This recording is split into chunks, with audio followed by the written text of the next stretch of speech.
Derby riots over the government's plan to avoid defaulting on its loans. Is that the unemployment keeps rising, and it has to keep rising just because you have an excess supply of goods, which is this is all borrowed money that our and that debt is owned by banks in other countries. Right here at home. In the form of a convenient personal loan. A filter cigarette that delivers the taste, and 45 malt liquor. Are you hot? Quite some time ago, by a psychologist, America is sponsoring. I first learned it from my grandmother. Now, my grandmother was a wonderful person. She taught me how to play the game Monopoly. She understood that the name of the game is to acquire. She would accumulate everything she could, and eventually she became the master of the board. And then she would always say the same thing to me. She'd look at me and she'd say, "One day, you'll learn to play the game." One summer, I played Monopoly almost every day, all day long. And that summer, I learned to play the game. I came to understand the only way to win is to make a total commitment to acquisition. I came to understand that money and possessions, that's the way that you keep score. And by the end of that summer, I was more ruthless than my grandmother. I was ready to bend the rules if I had to win that game. And I sat down with her to play that fall. I took everything she had. I watched her give her last dollar and quit in utter defeat. And then she had one more thing to teach me. Then she said, "Now it all goes back in the box." All those houses and hotels, all the railroads and utility companies, all that property and all that wonderful money. Now it all goes back in the box. None of it was really yours. You got all heated up about it for a while. But it was around a long time before you sat down at the board. And it will be here after you're gone. Players come and players go.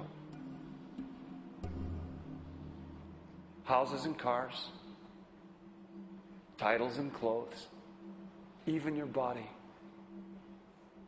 Because the fact is that everything I clutch and consume and hoard is going to go back in the box, and I'm going to lose it all.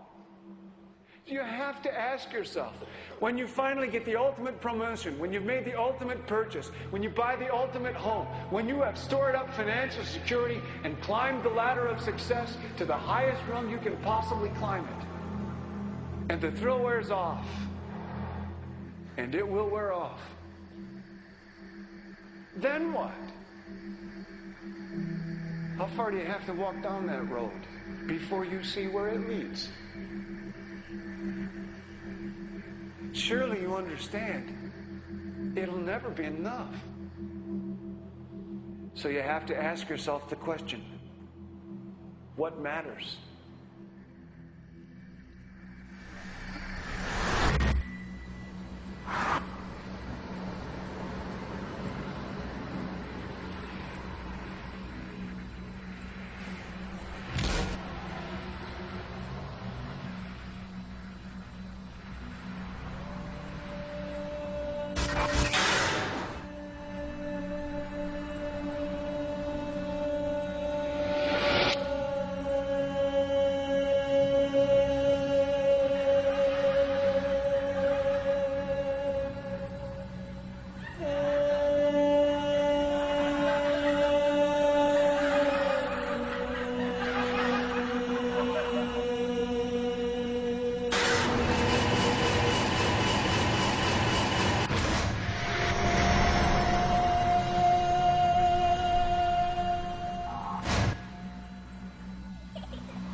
was a young man growing up in New York City, I refused to pledge allegiance to the flag. Of course, I was sent to the principal's office, and he asked me, "Why don't you want to pledge allegiance? Everybody does." I said, "Everybody once believed the earth was flat, but that doesn't make it so." I explained that America owed everything it has to other cultures and other nations, and that I would rather pledge allegiance to the earth and everyone on it. Needless to say, it wasn't long before I left school entirely, and I set up a lab in my bedroom. There I began to learn about science and nature. I realized then that the universe is governed by laws, and that the human being, along with society itself, was not exempt from these laws. Then came the crash of 1929, which began what we now call the Great Depression. I found it difficult to understand why millions were out of work, homeless, starving, while all the factories were sitting there. The resources were unchanged. It was then that I realized that the rules of the economic game were inherently invalid. Shortly after came World War II, where various nations took turns systematically destroying each other. I later calculated that all the destruction and wasted resources spent on that war could have easily provided for every human need on the planet. Since that time, I have watched humanity set the stage for its own extinction. I have watched as the precious finite resources are perpetually wasted and destroyed in the name of profit and free markets. I have watched the social values of society be reduced into a base artificiality of materialism and mindless consumption. And I have watched as the monetary powers control the political structure of supposedly free societies. I'm 94 years old now, and I'm afraid my disposition is the same as it was 75 years ago. This shit's got to go.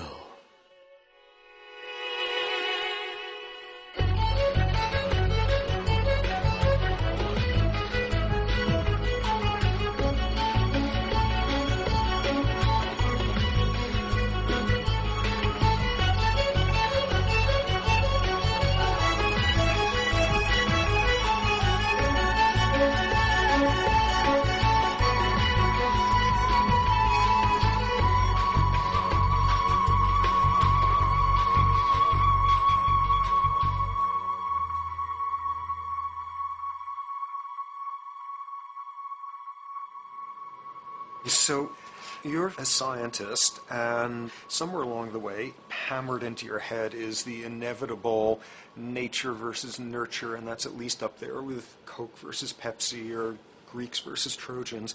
So nature versus nurture, this by now utterly oversimplifying view of where influences on how a cell deals with an energy crisis, up to what makes us who we are on the most individualistic levels of personality.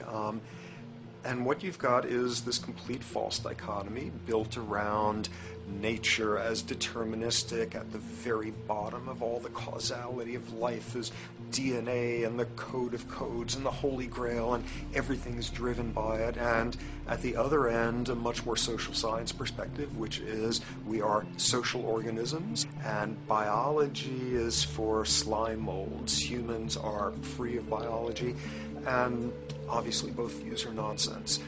What you see instead is it is virtually impossible to understand how biology works outside the context of environment.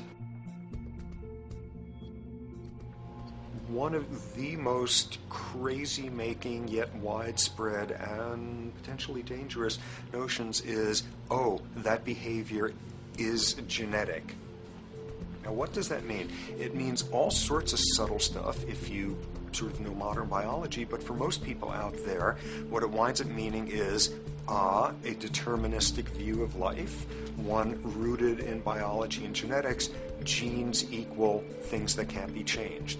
Genes equal things that are inevitable and that you might as well not waste resources trying to fix, might as well not put societal energies into trying to improve because it's inevitable, it's unchangeable. And that is sheer nonsense.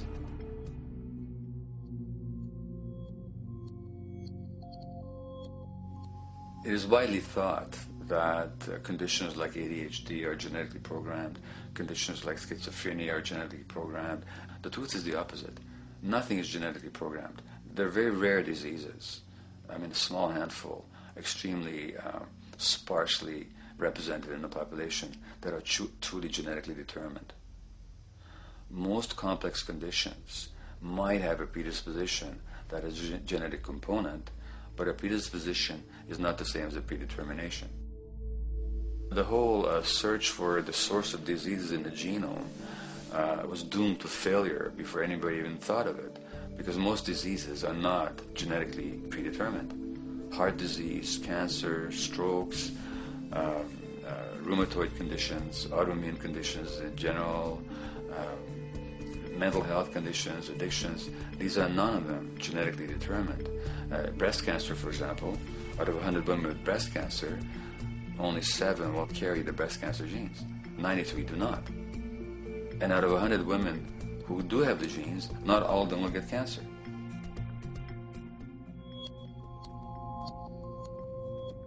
Genes are not just things that make us behave in a particular way regardless of our environment.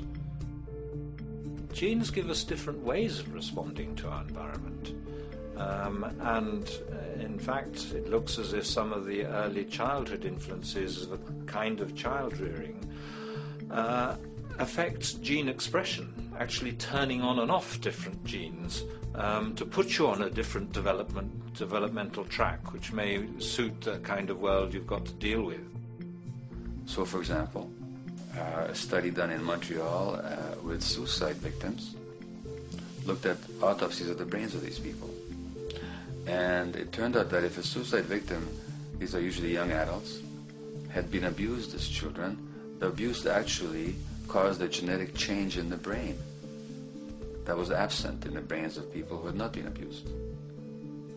That's an epigenetic effect. Epi means on top of, so that the epigenetic influence is what happens environmentally to either activate or deactivate certain genes. In New Zealand, there's a study that was done in a town called Dünyanın, in which a few thousand individuals were studied from birth up to into their 20s.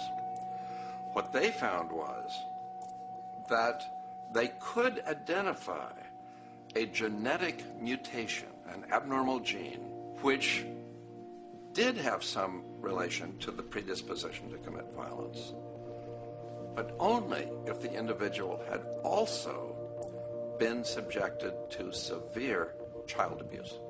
In other words, a child with this abnormal gene would be no more likely to be violent than anybody else, and in fact they actually had a lower rate of violence than people with normal genes, as long as they weren't abused as children. Great additional example of the ways in which genes are not be-all, end-all. Fancy technique where you can take a specific gene out of a mouse, that mouse and its descendants will not have that gene, you have knocked out that gene. So there's this one gene that codes for a protein that has something to do with learning and memory, and this fabulous demonstration, knock out that gene and you have a mouse that doesn't learn as well. Ooh, a genetic basis for intelligence. What was much less appreciated in that landmark study that got picked up by the media left and right is take those genetically impaired mice and raise them in a much more enriched, stimulating environment than your normal mice in a lab cage, and they completely overcame that deficit. So when one says in a contemporary sense that, oh, this behavior is genetic, to the extent that that's even a valid sort of phrase to use, what you're saying is there is a genetic contribution to how this organism responds to environment. Genes may influence the readiness with which an organism will deal with a certain environmental challenge. That's not the version most people have in their minds. And not to be too soapboxing, but run with the old sort of version of it's genetic, and it's not that far from a history of eugenics and things of that sort. It's a widespread misconception, and it's a potentially fairly dangerous one. One reason that the sort of biological explanation for violence, one reason that hypothesis is potentially dangerous, it's not just misleading, it can really do harm, is because if you believe that, you could very easily say, well, there's nothing we can do to change the predisposition people have to becoming violent. All we can do if somebody becomes violent is punish them, lock them up or execute them. But we don't need to worry about changing the social environment or the social preconditions that may lead people to become violent, because that's irrelevant. The genetic argument allows us the luxury of ignoring past and present historical and social factors. And in the words of Louis Menand, he wrote in the New Yorker, very astutely, he said, "It's all in the genes, an explanation for the way things are that does not threaten the way things are. Why should someone feel unhappy or engage in antisocial behavior when that person is living in the freest and most prosperous nation on earth? It can't be the system. There must be a flaw in the wiring somewhere," which is a good way of putting it. So the genetic argument is simply a cop-out, which allows us to ignore the social and economic and political factors that in fact underlie many troublesome behaviors.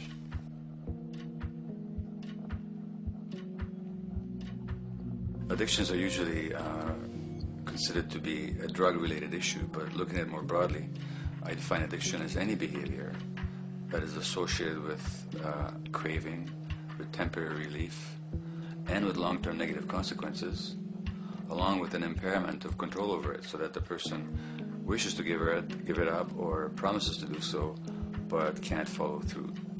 And when you understand that, then you can see that there are many more addictions than simply those related to drugs. So there's workaholism, there's addiction to shopping, to the internet, to video games. There's the addiction to power. People have power, but they want more and more and more. Nothing is ever enough for them. Acquisition, corporations that must own more and more. The addiction to oil, or at least to the wealth and to the products made accessible to us by oil. Look at the negative consequences on the environment. We're destroying the very earth that we inhabit for the sake of that addiction. Now, these addictions are far more devastating in their social consequences than the cocaine or heroin habits of my downtown East Side patients. Yet they're rewarded and considered to be respectable. The tobacco company executive that shows a higher profit will get a much bigger reward. He doesn't face any negative consequences legally or otherwise. In fact, he's a respected member of the board of several other corporations. But tobacco smoke-related diseases kill 5.5 million people around the world every year. In the United States, they kill 400,000 people a year. And these people are addicted to what? To profit. To such a degree are they addicted that they're actually in denial about the impact of their activities, which is typical for addicts, is denial. And that's a respectable one. It's respectable to be addicted to profit no matter what the cost. So what is acceptable and what is respectable is a highly arbitrary phenomenon in our society. And it seems like the greater the harm, the more respectable the addiction.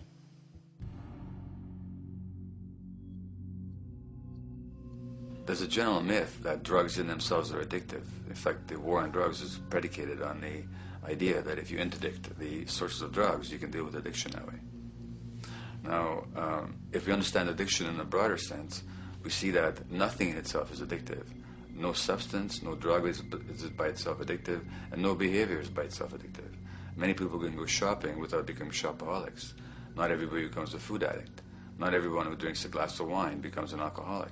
So the real issue is what makes people susceptible, because it's the combination of a susceptible individual and the potentially addictive substance or behavior that actually then makes for full flowering of addiction. In short, it's not the drug that's addictive, it's the question of the susceptibility of the individual to being addicted to a particular substance or behavior. If we wish to understand what then makes some people susceptible, we actually have to look at their life experience. The old idea, although it's old, but it's still broadly held, that addictions are due to some genetic cause is simply scientifically untenable. What the case is actually is that certain life experiences make people susceptible. Life experiences that not only shape the person's personality and psychological needs, but also their very brains in certain ways. And that process begins in utero.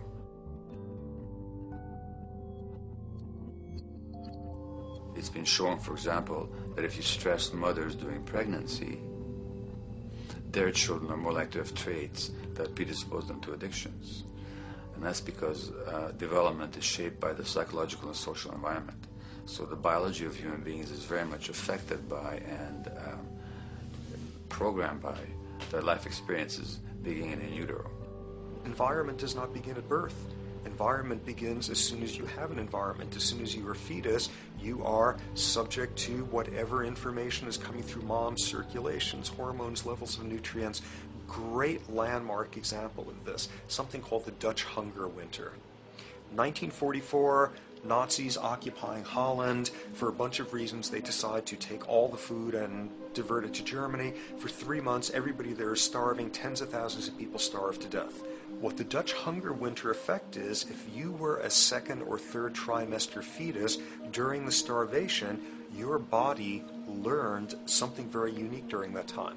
As it turns out, second, third trimester, something that your body is going about trying to learn about the environment is, well, how menacing of a place is it out there? How plentiful? How much nutrients am I getting by way of mom's circulation? Be a fetus who is starving during that time, and your body programs forever after to be really, really, really stingy with your sugar and fat, and what you do is you store every bit of it. Be a Dutch hunger winter fetus, and half a century later, everything else being equal, you are more likely to have high blood pressure, obesity, or metabolic syndrome. That is environment coming in a very unexpected place. You can stress animals in a laboratory when they're pregnant, and their offspring will be more likely to use cocaine and alcohol as adults. You can stress human mothers. For example, in a British study, women who are abused in pregnancy will have higher levels of the stress hormone cortisol in their placenta at birth, and their children are more likely to have conditions that predispose them to addictions by age 7 or 8. So in utero stress already prepares the ground for all kinds of mental health issues. Israeli study done prior on children born to mothers who were pregnant prior to the onset of the 1967 war. These women, of course, are very stressed, and their offspring have a higher incidence of schizophrenia than the average cohort. So there's plenty of evidence now that prenatal effects have a huge impact on the developing human being.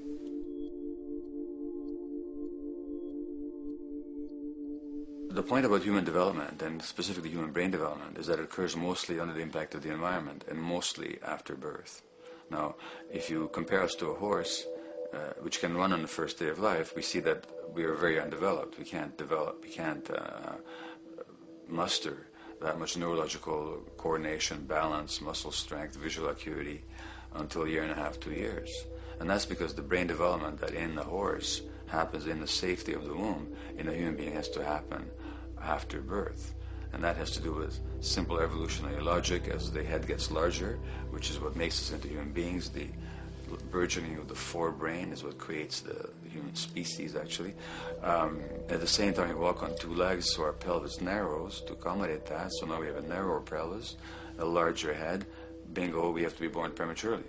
And that means that the brain development that in other animals occurs in utero, in us, occurs after birth. And much of that under the impact of the environment. And The concept of neural Darwinism simply means that the circuits that get the appropriate input from the environment will develop optimally, and the ones that don't will either not develop optimally or perhaps not at all. If you take a child with perfectly good eyes at birth and you put him in a dark room for 5 years, he'll be blind thereafter for the rest of his life, because the circuits of vision require light waves for their development. And without that, even the rudimentary circuits present and active at birth will atrophy and die, and new ones will not develop.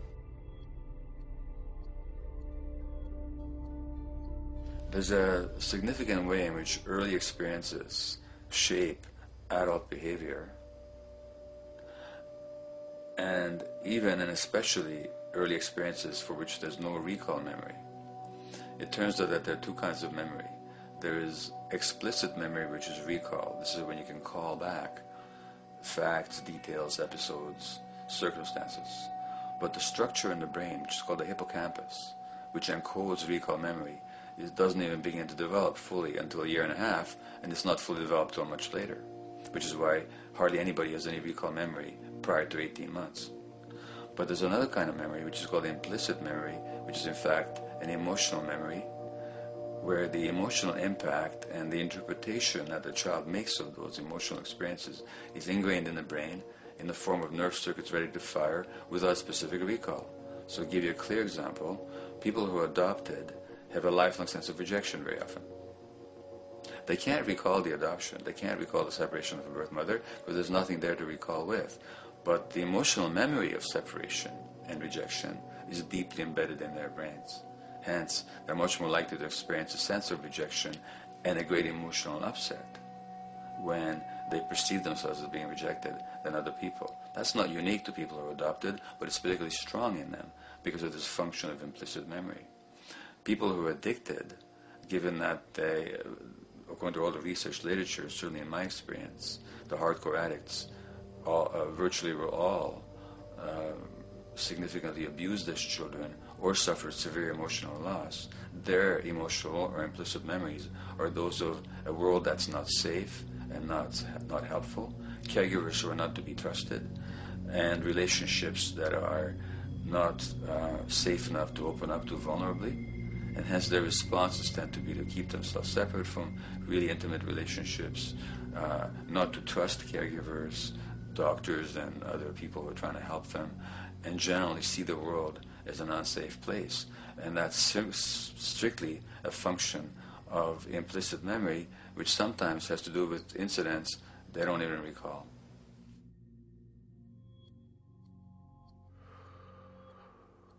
Infants who are born premature are often in incubators and various types of gadgetry and machinery for weeks and perhaps months. It's now known that if these children are touched and stroked on the back for just 10 minutes a day, that promotes their brain development. So human touch is essential for development. And in fact, infants who are never picked up will actually die. That's how much of a fundamental need being held is to human beings. In our society, there's an unfortunate tendency to tell parents not to pick up their kids, not to hold them, not to pick up babies who are crying for fear of spoiling them, or to encourage them to sleep through the night. You don't pick them up, which is just the opposite of what the child needs. And these children might go back to sleep because they give up and their brains just shut down as a way of defending against the vulnerability of being abandoned really by their parents. But their implicit memories will be that of a world that doesn't give a damn. A lot of these differences are structured very early in life. In a way, if you like, the parental experience of adversity, how tough life is or how easy it is passed on to children, whether through maternal depression or parents being bad-tempered with their kids because they've had a hard day or just being too tired at the end of the day. And these have very powerful effects, programming children's development, which we know a lot about now. But that early sensitivity isn't just an evolutionary mistake. It exists again in many different species. Even seedlings, there's an early adaptive process to the kind of environment they're growing up in. But for humans, the adaptation is to the quality of social relations. And so early life how nurturing or how much conflict, how much attention you get, is a taster of the kind of world you may be growing up in. Are you growing up in a world where you have to fight for what you can get, watch your back, fend for yourself, learn not to trust others?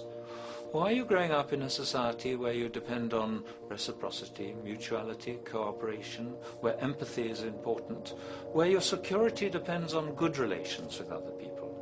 And that needs a very different emotional and cognitive development. And that's what the early sensitivity is about.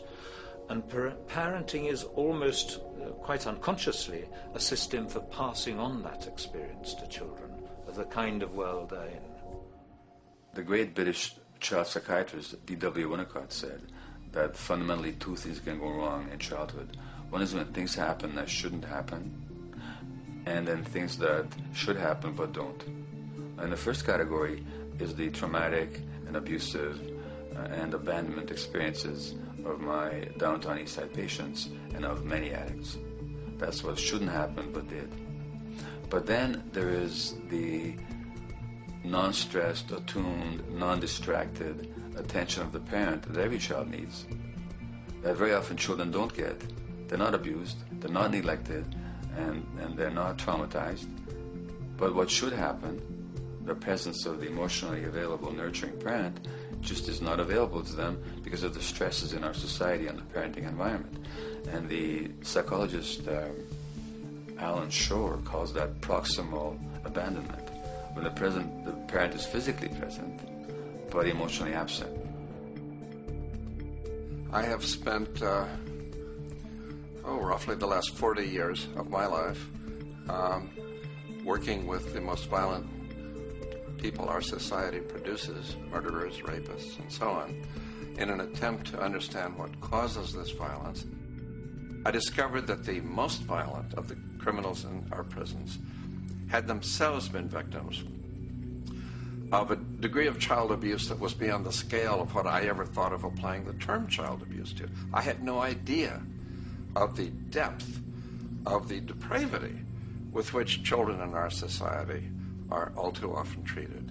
The most violent people I saw were themselves the survivors of their own attempted murder, often at the hands of their parents or other people in their social environment, or were the survivors of family members who'd been killed, their closest family members, by other people.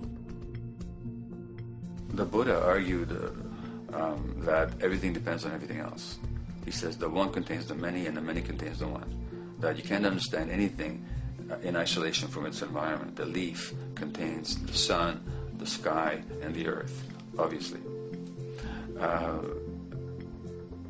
This has not been shown to be true, of course, all around, and specifically when it comes to human development. The modern scientific term for it is the biopsychosocial nature of human development, which says that the biology of human beings depends very much on their interaction with the social and psychological environment. And specifically, the psychiatrist and researcher Daniel Siegel at University of California, Los Angeles, UCLA, has coined the phrase interpersonal neurobiology, which means to say that the way that our nervous system functions depends very much on our personal relationships. In the first place with the parenting caregivers, and in the second place with other important attachment figures in our lives, and in the third place with our entire culture. So that you can't separate the neurological functioning of a human being from the environment in which he or she grew up in and continues to exist in. And this is true throughout the life cycle. It's particularly true when you're dependent and helpless and your brain is developing, but it's true even in adults and even at the end of life.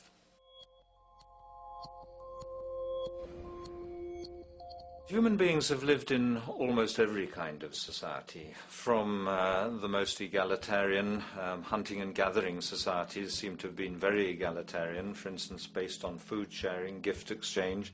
Small bands of people living predominantly off of foraging, but a little bit of hunting. Predominantly among people you have at the least known your entire life, if not surrounded by third cousins or closer, in a world in which there is a great deal of fluidity between different groups, in a world in which there is not a whole lot in terms of material culture. This is how humans have spent most of their hominid history. And no surprise, that makes for a very different world. One of the things you get as a result of that is far less violence. Organized group violence is not something that occurred at that time of human history, and that seems quite clear. So where did we go wrong? Violence is not universal. It's not symmetrically distributed throughout the human race. There is a huge variation in the amount of violence in different societies. There are some societies that have virtually no violence. There are others that destroy themselves. Some of the Anabaptist religious groups that are complete, strict pacifists, like the Amish, the Mennonites, the Hutterites.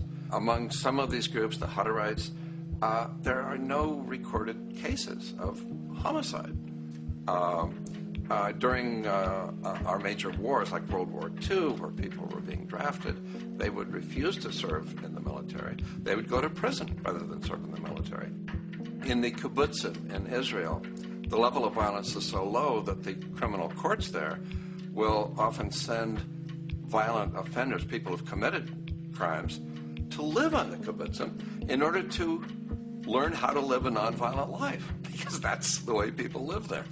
So we are amply shaped by society. Our societies, in the broader sense, including our theological, our metaphysical, our linguistic influences, etc., our societies help shape us as to whether or not we think life is basically about sin or about beauty, whether the afterlife will carry a price for how we live our lives or if it's irrelevant. In a broad sort of way, different large societies could be termed as individualistic or collectivist, and you get very different people and different mindsets, and I suspect different brains coming along with that. We in America are in one of the most individualistic of societies, and capitalism being a system that allows you to go higher and higher up a potential pyramid, and the deal is it comes with fewer and fewer safety nets. By definition, the more stratified a society is, the fewer people you have as peers, the fewer people with whom you have symmetrical, reciprocal relationships, and instead all you have are differing spots and endless hierarchies, and a world in which you have few reciprocal partners is a world with a lot less altruism.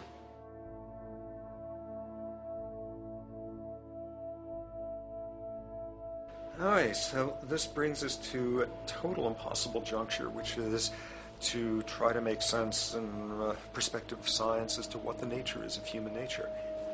You know, on a certain level, the nature of our nature is not to be particularly constrained by our nature. We come up with more social variability than any species out there, more systems of belief, of styles of family structures, of ways of raising children. The capacity for variety that we have is extraordinary. In a society which is predicated on competition and really very often the ruthless exploitation of one human being by another, the profiteering of other people's problems, and very often the creation of problems for the purpose of profiteering, the ruling ideology will very often justify that behavior by appeals to some fundamental and unalterable human nature. So the myth in our society is that people are competitive by nature and that they're individualistic and that they're selfish. The real reality is quite the opposite. We have certain human needs. The only way that you can talk about human nature concretely is by recognizing that there's certain human needs. We have a human need for companionship and for close contact, to be loved, to be attached to be accepted, to be seen, to be received for who we are. If those needs are met, we develop into people who are compassionate and cooperative and who have empathy for other people. So the opposite that we often see in our society is in fact the distortion of human nature, precisely because so few people have their needs met. So yes, you can talk about a human nature, but only in the sense of basic human needs that are instinctively evoked, or I should say certain human needs that lead to certain traits if they are met, and a different set of traits if they're denied. So, When we recognize the fact that the human organism, which has a great deal of adaptive flexibility, allowing us to survive in many different conditions, is also rigidly programmed for certain environmental requirements or human needs, a social imperative begins to emerge. Just as our bodies require physical nutrients, the human brain demands positive forms of environmental stimulus at all stages of development, while also needing to be protected from other negative forms of stimulus. And if things that should happen do not, or if things that shouldn't happen do, it is now apparent that the door can be opened for not only a cascade of mental and physical diseases, but many detrimental human behaviors as well. So as we turn our perspective now outward and take account for the state of affairs today, we must ask the question, is the condition we have created in the modern world actually supporting our health? Is the bedrock of our socioeconomic system acting as a positive force for human and social development and progress?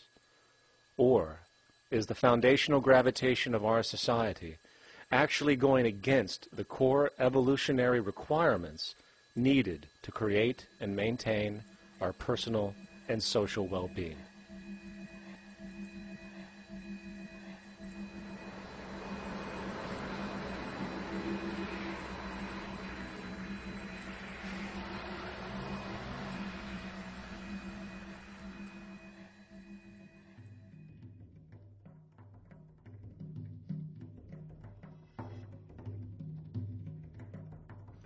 So one might ask, where did this all begin, what we have today, really a world in a state of cumulative collapse?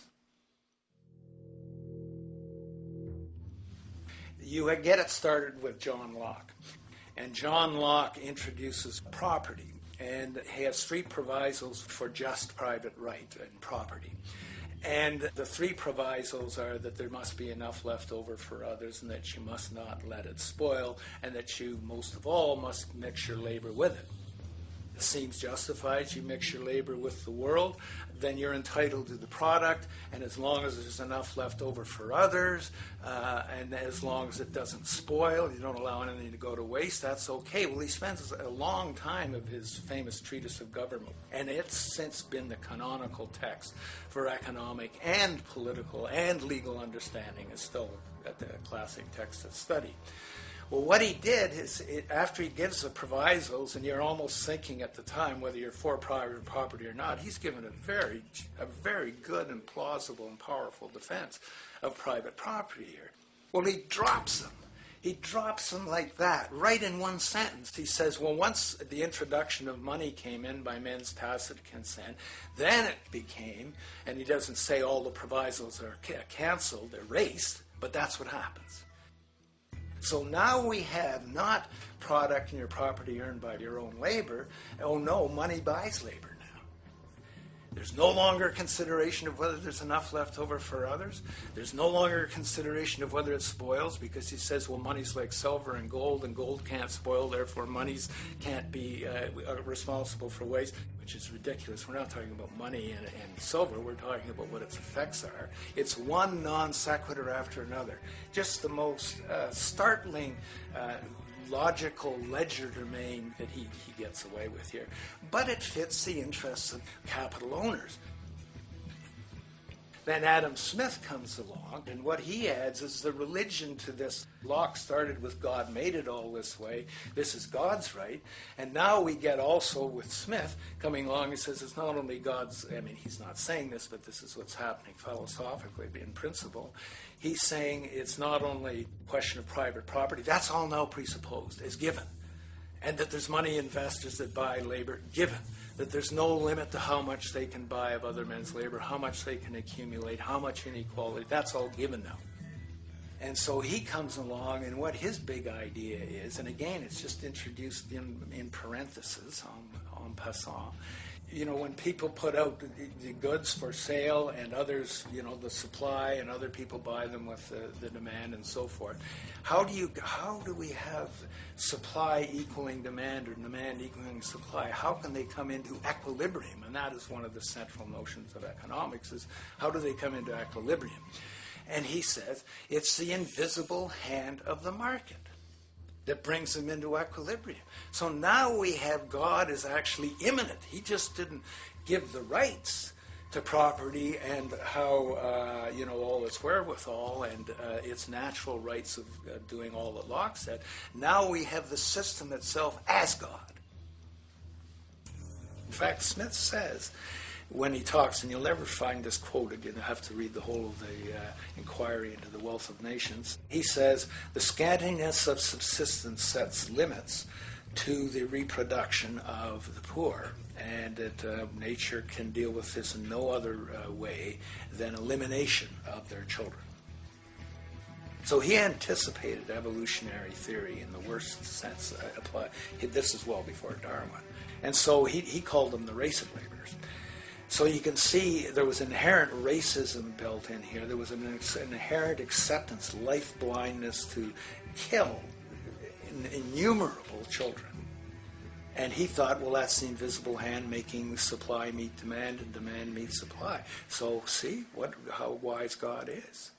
So you can see a lot of the really virulent, life-destructive, eco-genocidal things that are going on now have, in a way, a thought gene back in Smith too. When we reflect on the original concept of the so-called free market capitalist system, as initiated by early economic philosophers such as Adam Smith, we see that the original intent of a market was based around real, tangible, life-supporting goods for trade. Adam Smith never fathomed that the most profitable economic sector on the planet would eventually be in the arena of financial trading or so-called investment, where money itself is simply gained by the movement of other money in an arbitrary game which holds zero productive merit to society. Yet, regardless of Smith's intent, the door for such seemingly anomalous advents was left wide open by one fundamental tenet of this theory. Money is treated as a commodity in and of itself. Today, in every economy of the world, regardless of the social system they claim, money is pursued for the sake of money and nothing else.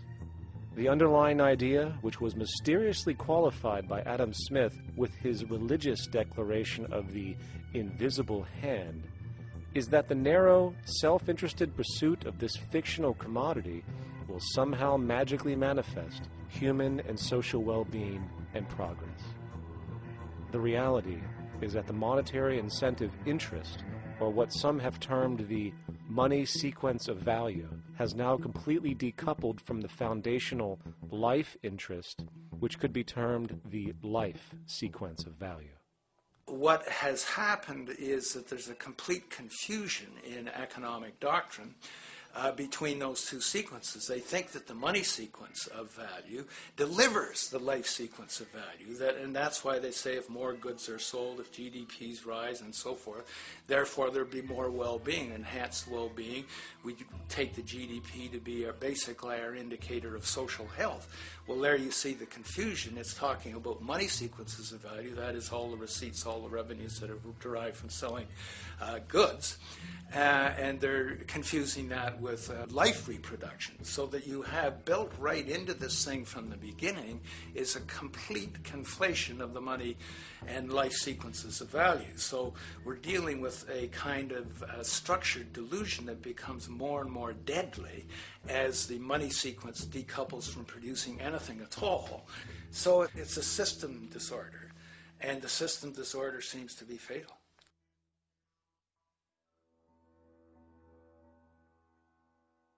In society today, you seldom hear anyone speak of the progress of their country or society in terms of their physical well-being, state of happiness, trust, or social stability.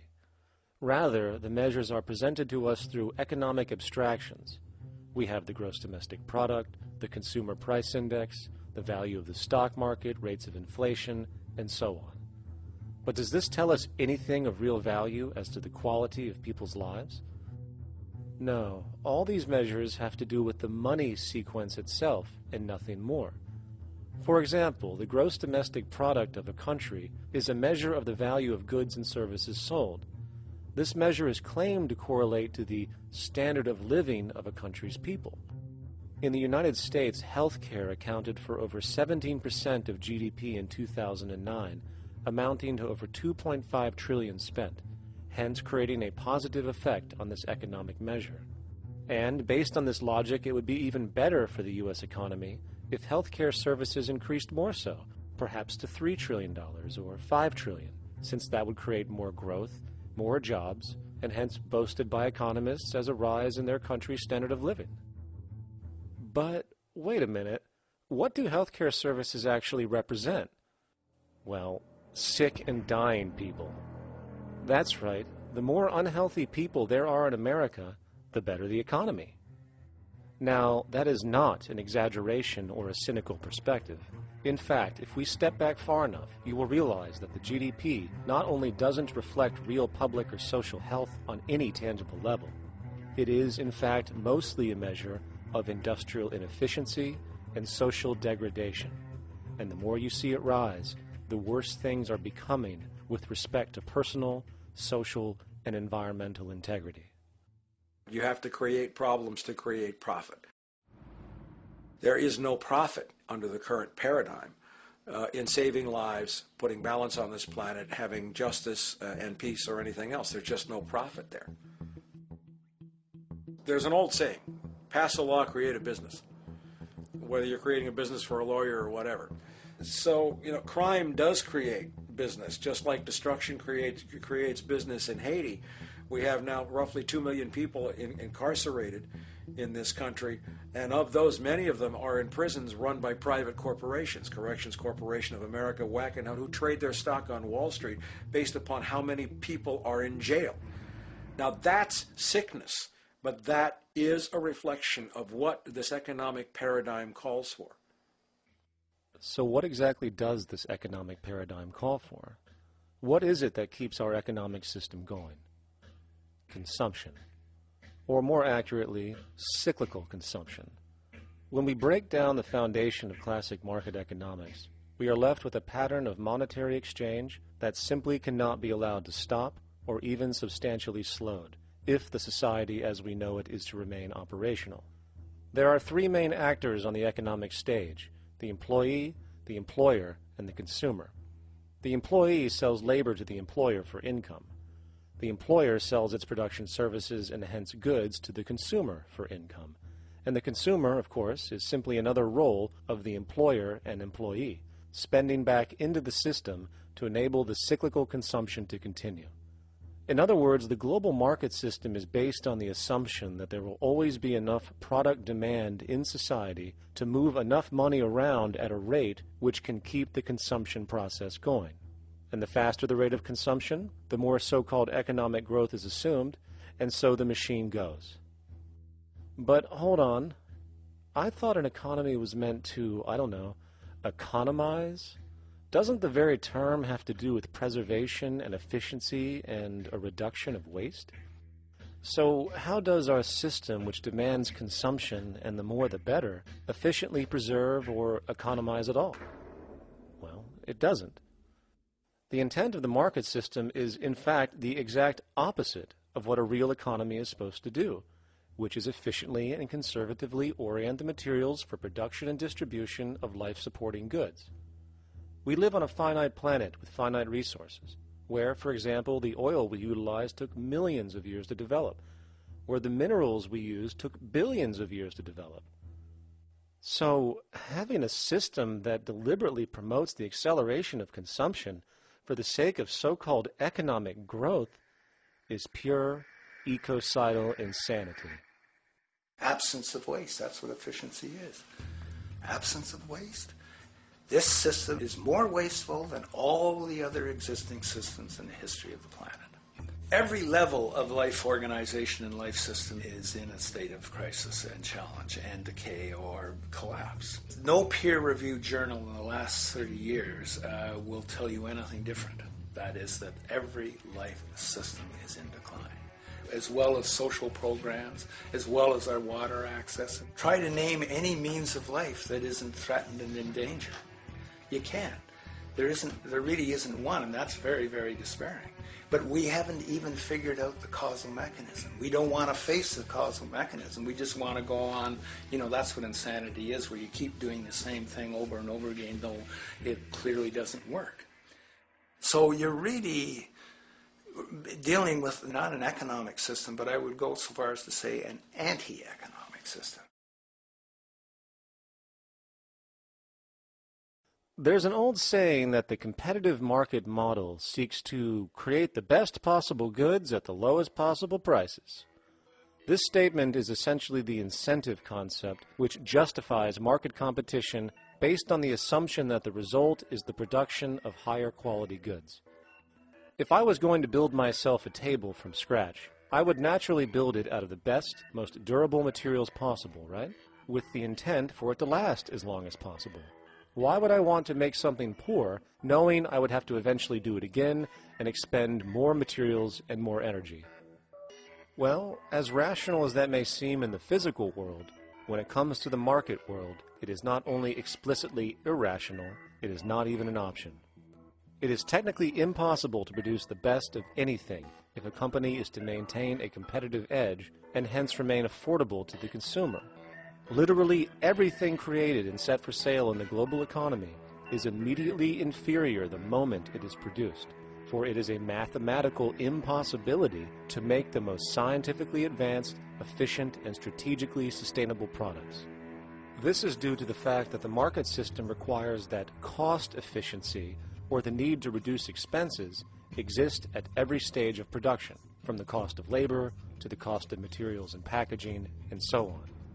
This competitive strategy, of course, is to make sure the public buys their goods rather than from a competing producer, which is doing the exact same thing to also make their goods both competitive and affordable. This immutably wasteful consequence of the system could be termed intrinsic obsolescence. However, this is only one part of a larger problem.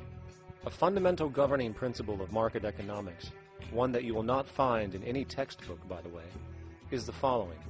Nothing produced can be allowed to maintain a lifespan longer than what can be endured in order to continue cyclical consumption. In other words, it is critical that stuff break down, fail, and expire within a certain amount of time. This is termed planned obsolescence. Planned obsolescence is the backbone of the underlying market strategy of every goods-producing corporation in existence. While very few, of course, would admit to such a strategy outright, what they do is mask it within the intrinsic obsolescence phenomenon just discussed, while often ignoring or even suppressing new advents in technology which might create a more sustainable, durable good. So, if it wasn't wasteful enough that the system inherently cannot allow the most durable and efficient goods to be produced, planned obsolescence deliberately recognizes that the longer any good is in operation, the worse it is for sustaining cyclical consumption and hence the market system itself. In other words, product sustainability is actually inverse to economic growth, and hence there is a direct, reinforced incentive to make sure lifespans are short of any given good produced. And in fact, the system cannot operate any other way. One glance at the sea of landfills now spreading across the world show the obsolescence reality.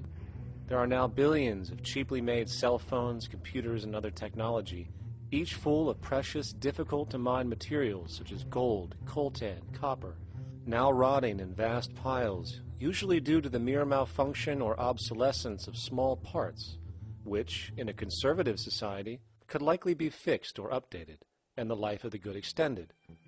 Unfortunately, as efficient as that may seem in our physical reality, living on a finite planet with finite resources, it is explicitly inefficient with respect to the market.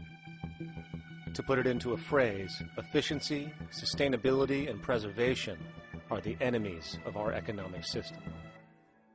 Likewise, just as physical goods need to be constantly produced and reproduced, regardless of their environmental impact, the service industry operates with an equal rationale. The fact is, there is no monetary benefit to resolving any problems which are currently being serviced.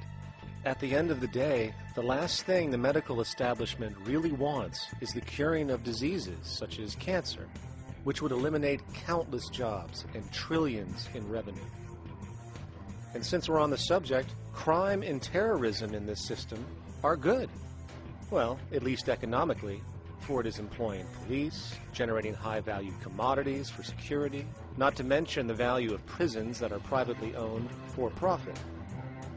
And how about war? The war industry in America is a huge driver of GDP, one of the most profitable industries, producing weapons of death and destruction. The favorite game of this industry is to blow things up and then go and rebuild them for profit. We saw this with the windfall billion-dollar contracts made from the Iraq War. The bottom line is that socially negative attributes of society have become positively rewarded ventures for industry, and any interest in problem resolution or environmental sustainability and conservation is intrinsically counter to economic sustainability.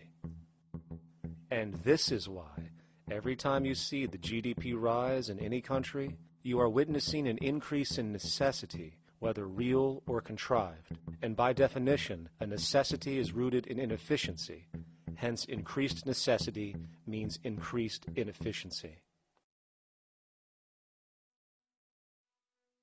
The American dream is based on rampant consumerism. It is based upon the fact that mainstream media, and especially commercial advertising, all corporations who need this infinite growth have convinced us or brainwashed most people in America, and hence the world, that we have to have X number of material possessions and the possibility of gaining infinitely more material possessions in order to be happy. That's just not true. So why do people continue to buy in this way, which is ultimately eco-genocidal in its systemic effects cumulatively? And it just is classical operant conditioning. You simply put inputs of conditioning into the organism, and you have outputs of desired behaviors or goals or objectives. And it has all the resources of technology. And they boast about how they get into the minds of infants. What they hear is already making them conditioned to the brand.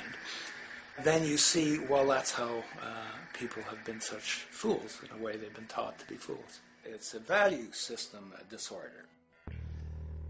You know, if there is any testament to the plasticity of the human mind, if there is any proof to how malleable human thought is and how easily conditioned and guided people can become based on the nature of their environmental stimulus and what it reinforces, the world of commercial advertising is the proof. You have to stand in awe at the level of brainwashing where these programmed robots known as consumers wander the landscape only to walk into a store and spend, say, $4,000 on a handbag that likely costs $10 to make in a sweatshop overseas, only for the brand status it supposedly represents in the culture. Or perhaps the ancient communal traditions which increase trust and cohesiveness in society, which have now been hijacked by acquisitive, materialistic values, where now annually we exchange useless crap a few times a year. And we might wonder why so many today have a compulsion to shopping and acquisition, when it is clear that they have been conditioned from childhood to expect material goods as a sign of their status with friends and family. The fact is, the foundation of any society are the values that support its operation. And our society, as it exists, can only operate if our values support the conspicuous consumption it requires to continue the market system. 75 years ago, consumption in America and much of the First World was half of what we see today per person. Today's new consumer culture has been manufactured and imposed due to the very real need for higher and higher levels of consumption. And this is why most corporations now spend more money on advertising than the actual process of product creation itself. They work diligently to create a false need for you to fill, and it happens to work. You know, economists are in fact not economists at all. They're propagandists of money value. And you'll find that all their models basically get down to token exchanges that are to the profit of one side or both sides or whatever, but they're completely disconnected from the actually existing world of reproduction. In Ohio, an old man failed to pay his electric bill. You may be familiar with the case. And the electric company turned off the electricity and he died. The reason they turned it off was because it wouldn't have been profitable for them to keep it on because he didn't pay his bill. Do you believe that was right? The responsibility really lies not on the electric company for turning it off, but on those of this man's neighbors and friends and associates who are not charitable enough to enable him as an individual to meet the electric bill. Did I hear that right? Did he just say the death of a man caused by not having money was the responsibility of other people, or in effect, charity? Well then, I guess we're going to need a whole lot of infomercials, little miserable coin slot donations for bodega counters, and a bunch of pickle jars for the billion people now starving to death on this planet because of the very system Milton Friedman promotes. Whether you are dealing with the philosophies of Milton Friedman, F.A. Hayek, John Maynard Keynes, Ludwig von Mises, or any other major market economist, the basis of rationale rarely leaves the money sequence. It is like a religion. Consumption analysis, stabilization policies, deficit spending, aggregate demand. It exists as a never-ending, self-referring, self-rationalizing circle of discourse where universal human need, natural resources, or any form of physical life-supporting efficiency is ruled out by default and replaced by the singular notion that humans seeking advantage over each other for money alone, motivated by their own narrow self-interest, will magically create a sustainable, healthy, balanced society. There is no life coordinate in this whole theory, this whole doctrine. What are they doing? What are they doing? What they're doing is tracking money sequences. That's all it is tracking money sequences, presupposing everything that matters. One, that there's no life coordinates. Wow, no life coordinates. Two, that all the agents are self-maximizing preference seekers. That is, they think of nothing other than themselves and what they can get most for themselves. That's the notion, that's the ruling notion of rationality. Self-maximizing choice. And the only thing that they're interested in self-maximizing is money or commodities. Well, where does social relations come in? It doesn't, except in the exchange to self-maximize. Where do our natural resources come in? They don't, except to exploit. Where does the family come in as being able to survive? It doesn't. They have to have money in order to purchase any good. Well, shouldn't an economy deal somewhere with human need? Isn't that what the fundamental issue is, to satisfy human needs? Oh, need isn't even in your lexicon. You dissolve it into wants. And what is a want? That means money demand that wants to buy. Well, if it's money demand that wants to buy, it's got nothing to do with need, because it may be the person has no money demand and desperately needs, say, water supply. Or it may be money demand wants a gold toilet seat. Well, where does it all go? To the gold toilet seat. And you call this economics? Like, it's really, when one thinks of it, it's got to be the most bizarre delusion in the history of human thought. Now, so far we have focused on the market system, but this system is actually only one half of the global economic paradigm. The other half is the monetary system. While the market system deals with the interaction of people gaming for profit across the spectrum of labor, production, and distribution, the monetary system is an underlying set of policies set by financial institutions which create conditions for the market system, among other things. It includes terms we often hear, such as interest rates, loans, debt, the money supply, inflation, etc. And while you might want to pull your hair out listening to the gibberish coming from the monetary economists, modest preemptive actions can obviate the need of more drastic actions at a later date. The nature and effect of this system is actually quite simple. Our economy has, or the global economy, has three basic things that govern it. One is fractional reserve banking, banks printing money out of nothing. It's also based upon compound interest. When you borrow money, you have to pay back more than you borrowed, which means that you, in effect, create money out of thin air, again, which has to be serviced by creating still more money. We live in an infinite growth paradigm. The economic paradigm we live in now is a Ponzi scheme. It's nothing grows forever. It's not possible. As the great psychologist James Hillman wrote, the only thing that grows in a human body after a certain age is cancer. It's not just the amount of money that has to keep growing, it's the amount of consumers. Consumers to borrow money at interest to generate more money, and obviously that's not possible on a finite planet. People are basically vehicles to just create money, which must create more money to keep the whole thing from falling apart, which is what's happening right now. There are really only two things anyone needs to know about the monetary system. One, all money is created out of debt. Money is monetized debt, whether it materialized from treasury bonds, home loan contracts, or credit cards. In other words, if all outstanding debt was to be repaid right now, there would not be $1 in circulation. And two, interest is charged on virtually all loans made, and the money needed to pay back this interest does not exist in the money supply outright. Only the principal is created by the loans, and the principal is the money supply. So, if all this debt was to be repaid right now, not only would there not be $1 left in circulation, there would also be a gigantic amount of money owed that is literally impossible to pay back, for it does not exist. The consequence of all of this is that two things are inevitable: inflation and bankruptcy. As far as inflation, this can be seen as an historical trend in virtually every country today, and easily tied to its cause, which is the perpetual increase of the money supply, which is required to cover the interest charges and keep the system going.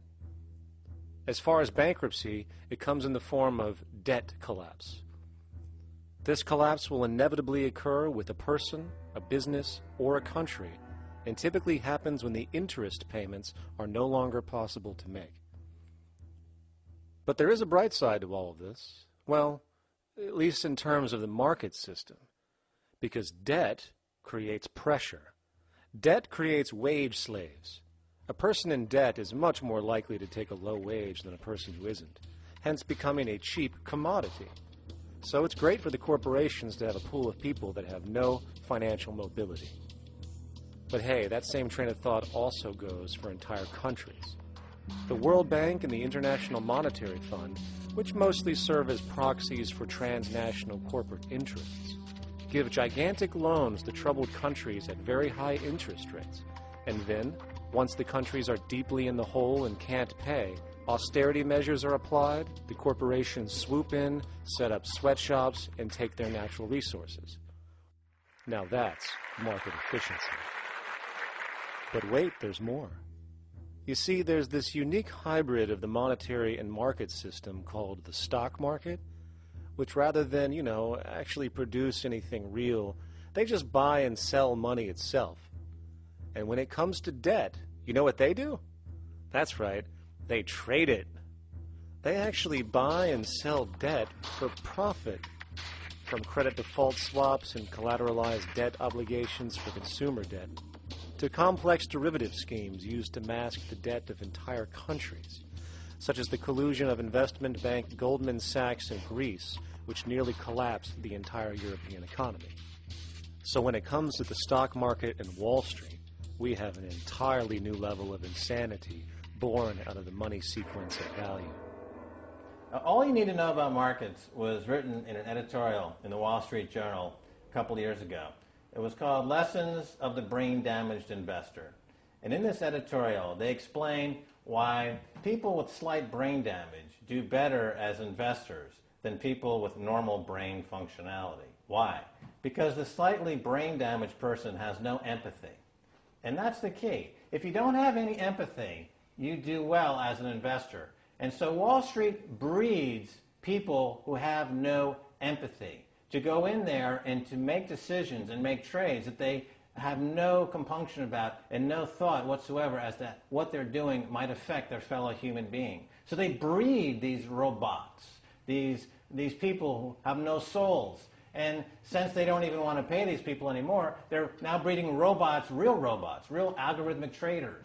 Goldman Sachs and the high-frequency trading scandal. They put a computer next to the exchange, the New York Stock Exchange. This computer, this co-located computer, as they call it, it front-runs all the trades on the exchange, and it hits the exchange with volumes of orders in ways that scalp pennies and nickels away from the exchange. It's like they're siphoning money all day long. They went one quarter last year, 30 or 60 straight days without a single down day and made millions of dollars every single day. Is that because, well, that's statistically impossible. When I worked on Wall Street, the way it works is everyone kicks upstairs the bribes.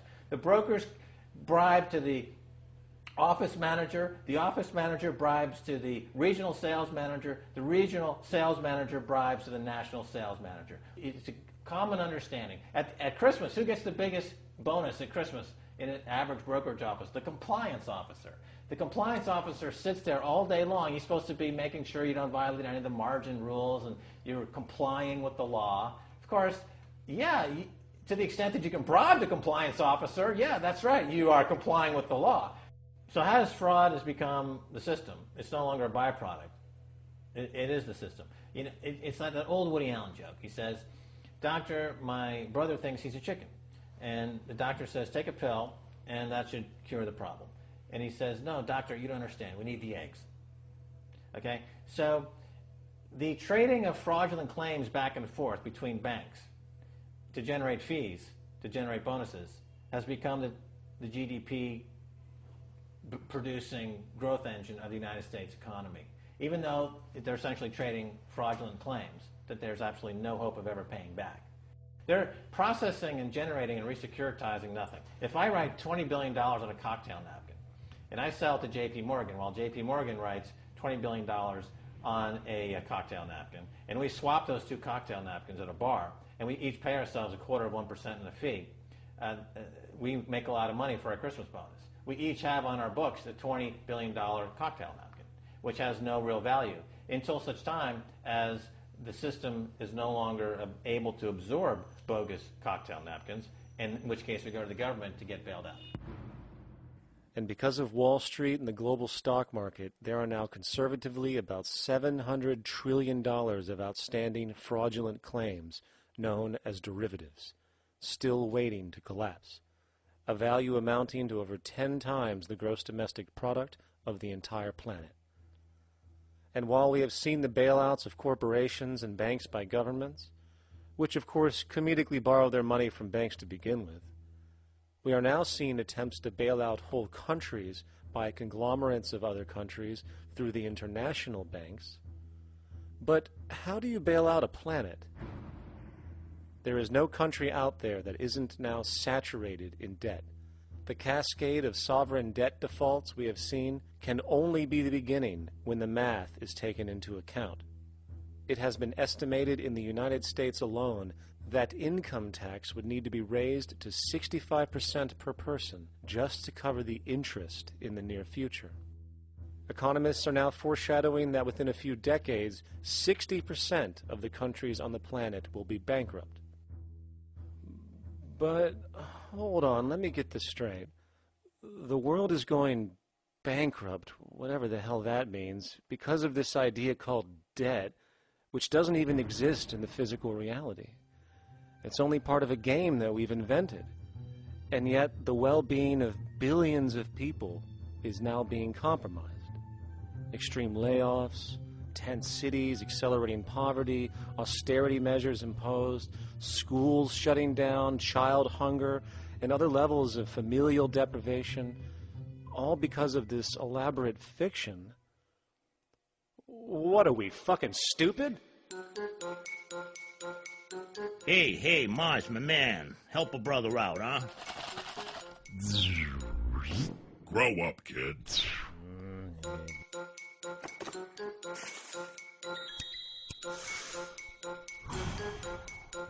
Saturn, what's up, man? You remember that smoking nebula I hooked you up with a while back? Listen, Earth, we're getting really tired of you. You've been given everything, and yet you waste it all. You got plenty of resources, and you know it. Why don't you grow up and learn some responsibility, for Christ's sake? You're making your mother miserable.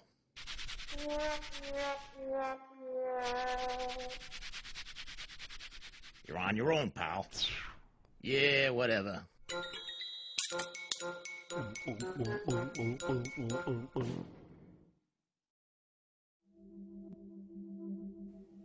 Now, all of this considered, from the waste machine known as the market system to the debt machine known as the monetary system, hence creating the monetary market paradigm which defines the global economy today, there is one consequence that runs through the entire machine: inequality.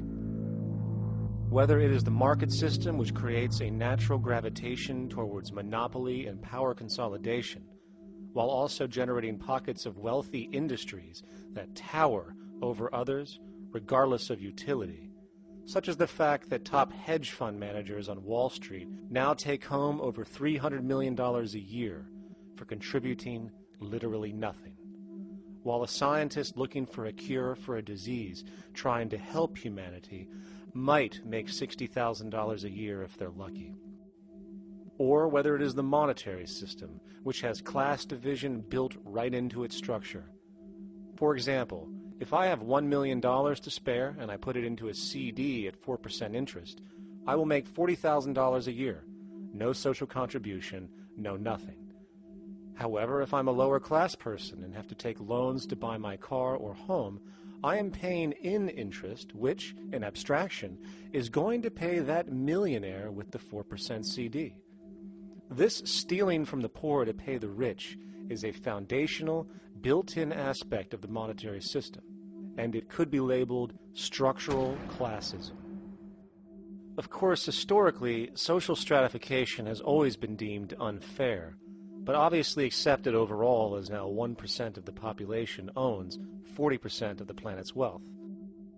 But, material fairness aside, there is something else going on underneath the surface of inequality, causing an incredible deterioration in public health as a whole. Well, I think people are often puzzled by the contrast between the material success of our societies, unprecedented levels of wealth, and the many social failings. I mean, you know, if you look at the rates of drug abuse or violence or self-harm amongst kids or mental illness, there's clearly something going deeply wrong with our societies. What the data that I've been describing does is simply shows that intuition that people have had for hundreds of years, that inequality is divisive and socially corrosive, that intuition is truer than I think we ever imagined. There are very powerful psychological and social effects of inequality, more to do, I suppose, with feelings of superiority and inferiority, that kind of division, and maybe going with the sort of respect, disrespect, people feeling looked down on at the bottom, which, by the way, is why violence is more common in more unequal societies. It's the trigger to violence is so often people feeling looked down on and disrespected. If there is one principle I can emphasize that is the most important principle underlying the prevention of violence, it would be equality. The single most significant factor that affects the rate of violence is the degree of equality versus the degree of inequality in that society. So what one's looking at is a sort of general social dysfunction. It's not just one or two things that go wrong as inequality increases. It seems to be everything, whether we're talking about crime or health or mental illness or whatever. One of the really disturbing findings out in public health there is never ever make the mistake of being poor or being born poor. Your health pays for it in endless sorts of ways, something known as the health socioeconomic gradient. As you move down from the highest strata in society in terms of socioeconomic status, every step down, health gets worse for umpteen different diseases. Life expectancy gets worse, infant mortality rate, everything you could look at. So a huge issue has been, why is it that this gradient exists? Totally simple, obvious answer, which is if you are chronically sick, you're not going to be very productive, so health causes drive socioeconomic differences. Not that in the slightest. On the very simple level that you could look at socioeconomic status of a 10-year-old, and that's going to predict something about their health decades later. So that's the direction of causality. Next one, what's it about? Oh, it's perfectly obvious. Poor people can't afford to go to the doctor. It's healthcare access. It's got nothing to do with that, because you see these same gradients in countries with universal healthcare, socialized medicine. Okay, next simple explanation. Oh, on the average, the poorer you are, the more likely you are to smoke, to drink, to all sorts of lifestyle risk factor stuff. Yeah, those contribute, but careful studies have shown that explains maybe about a third of the variability. So what's left? And what's left is having a ton to do with the stress of poverty. So the poorer you are, starting off being, the person who's $1 income behind Bill Gates, the poorer you are in this country, on the average, the worse your health is. This tells us something really important. The health connection with poverty, it's not about being poor, it's about feeling poor.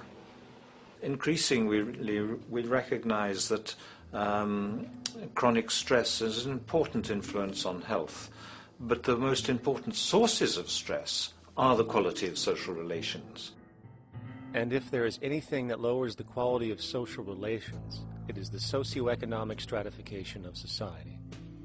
What science has now shown is that regardless of material wealth, the stress of simply living in a stratified society leads to a vast spectrum of public health problems. And the greater the inequality, the worse they become. Life expectancy, longer in more equal countries. Drug abuse, less in more equal countries. Mental illness, less in more equal countries. Social capital, meaning the ability of people to trust each other, naturally greater in more equal countries. Educational scores, higher in more equal countries. Homicide rates, less in more equal countries. Crime and rates of imprisonment, less in more equal countries. It goes on and on. Infant mortality, obesity, teen birth rate, less in more equal countries. And perhaps most interesting, innovation, greater in more equal countries, which challenges the age-old notion that a competitive, stratified society is somehow more creative and inventive. Moreover, a study done in the UK called the Whitehall Study confirmed that there is a social distribution of disease as you go from the top of the socioeconomic ladder to the bottom. For example, it was found that the lowest rungs of the hierarchy had a 4-fold increase of heart disease-based mortality compared to the highest rungs. And this pattern exists irrespective of access to health care. Hence, the worse a person's relative financial status, the worse their health is going to be on average. This phenomenon is rooted in what could be termed psychosocial stress, and it is at the foundation of the greatest social distortions plaguing our society today. Its cause, the monetary market system.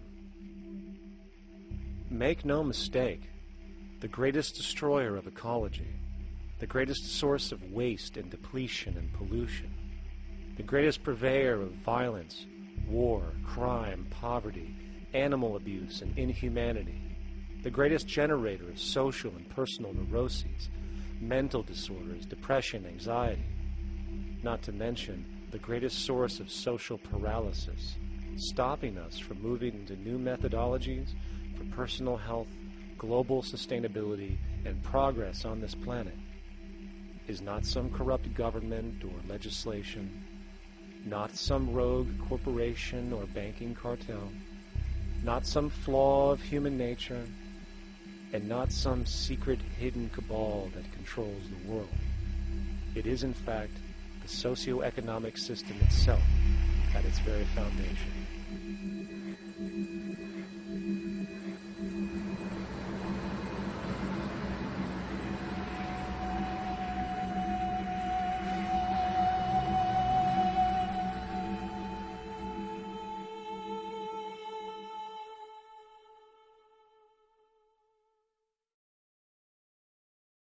Let's imagine for a moment we had the option to redesign human civilization from the ground up. What if, hypothetically speaking, we discovered an exact replica of the planet Earth, and the only difference between this new planet and our current one is that human evolution had not occurred. It was an open palette. No countries, no cities, no pollution, no Republicans, just a pristine, open environment. So, what would we do? Well, first we need a goal, right? And it's safe to say that goal would be to survive. And not to just survive, but to do so in an optimized, healthy, prosperous way. Most people indeed desire to live, and they would prefer to do so without suffering. Therefore, the basis of this civilization needs to be as supportive and hence sustainable for human life as possible, taking into account the material needs of all the world's people while trying to remove anything that could hurt us in the long run. That goal of, say, maximum sustainability understood, the next question regards our method. What kind of approach do we take? Well, let's see. Last I checked, politics was the method of social operation on Earth. So what do the doctrines of the Republicans, liberals, conservatives, or socialists have to say about societal design? Not a damn thing. Okay, then what about religion? Surely the great creator had to have left some blueprint somewhere. No, nothing I can find. Okay then, so what's left? It appears something called science. Science is unique in that its methods demand not only that the ideas proposed be tested and replicated, but everything science comes up with is also inherently falsifiable. In other words, unlike religion and politics, science has no ego, and everything it suggests accepts the possibility of being proven wrong eventually. It holds on to nothing and evolves constantly.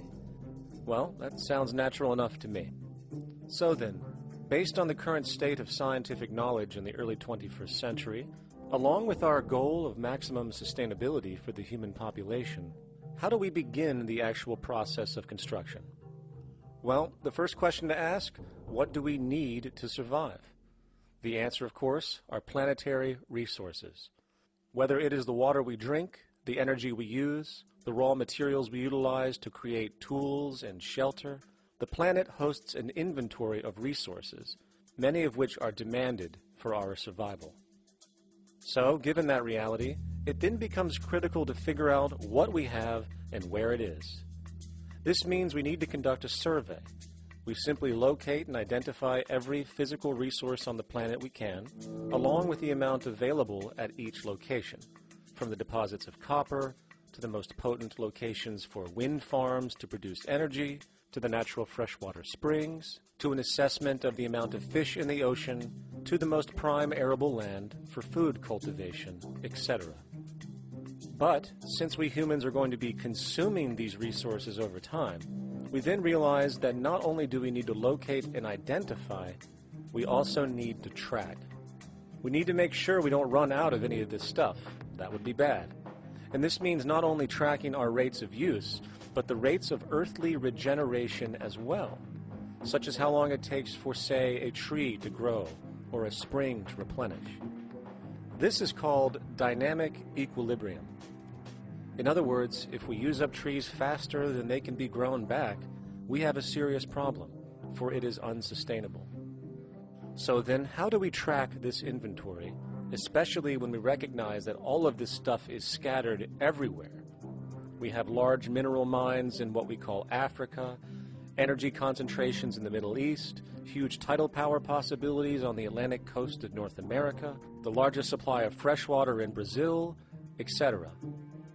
Well, once again, good old science has a suggestion. It's called systems theory.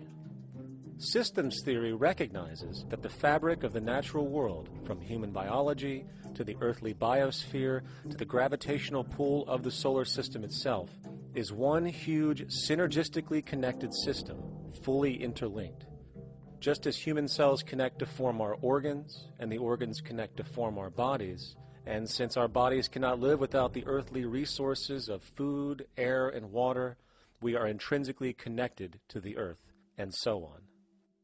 So, as nature suggests, we take all of this inventory and tracking data and create a system to manage it. A global resource management system, in fact, to account for every relevant resource on the planet.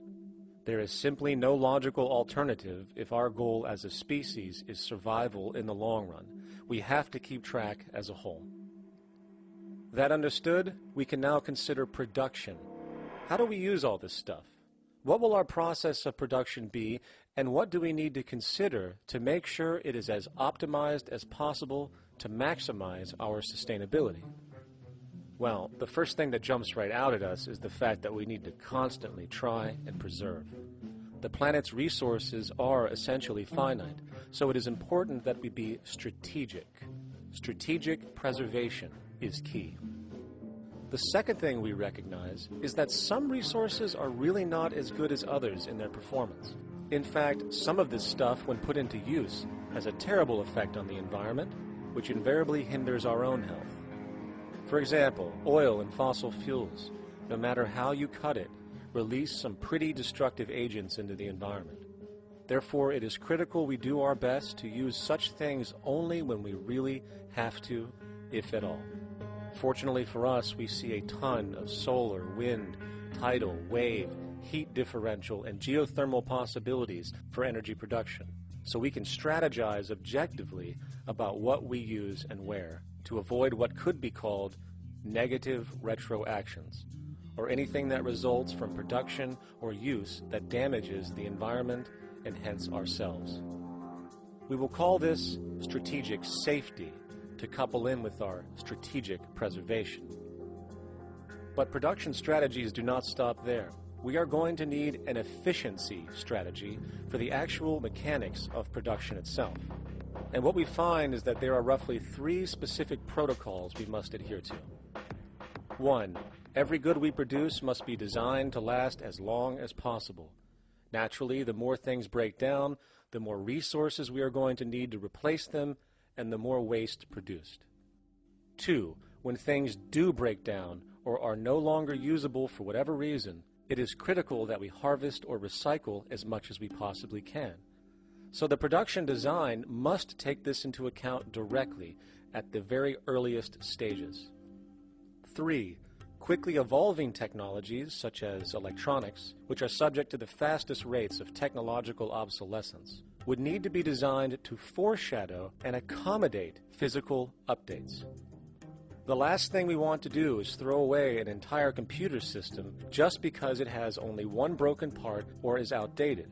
So we simply design the components to be easily updated, part by part, standardized and universally interchangeable, foreshadowed by the current trend of technological change.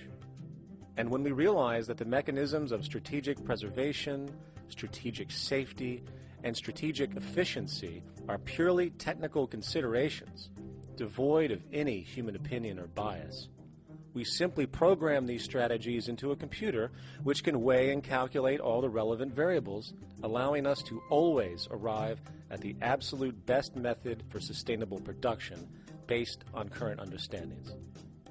And while that might sound complex, all it is a glorified calculator. Not to mention, such multivariate decision-making and monitoring systems are already used across the world today for isolated purposes. It is simply a process of scaling it out. So, now we not only have our resource management system, but also a production management system, both of which are easily computer automated to maximize efficiency, preservation, and safety.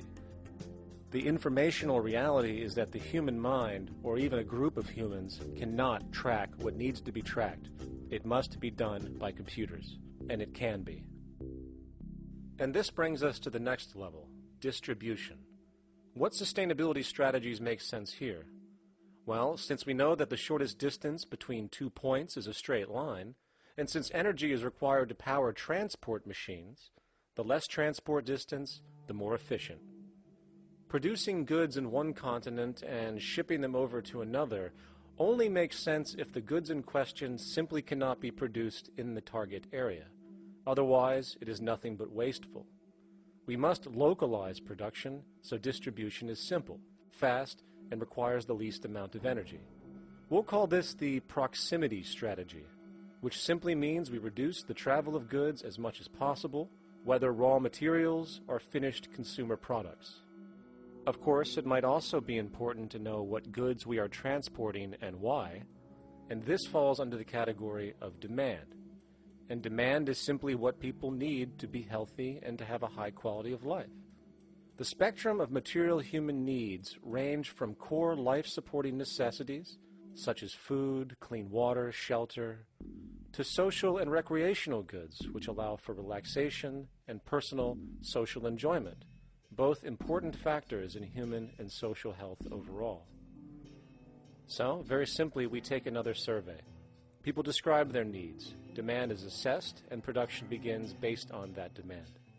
And since the level of demand of different goods will naturally fluctuate and change around different regions, we need to create a demand distribution tracking system, so to avoid overruns and shortages.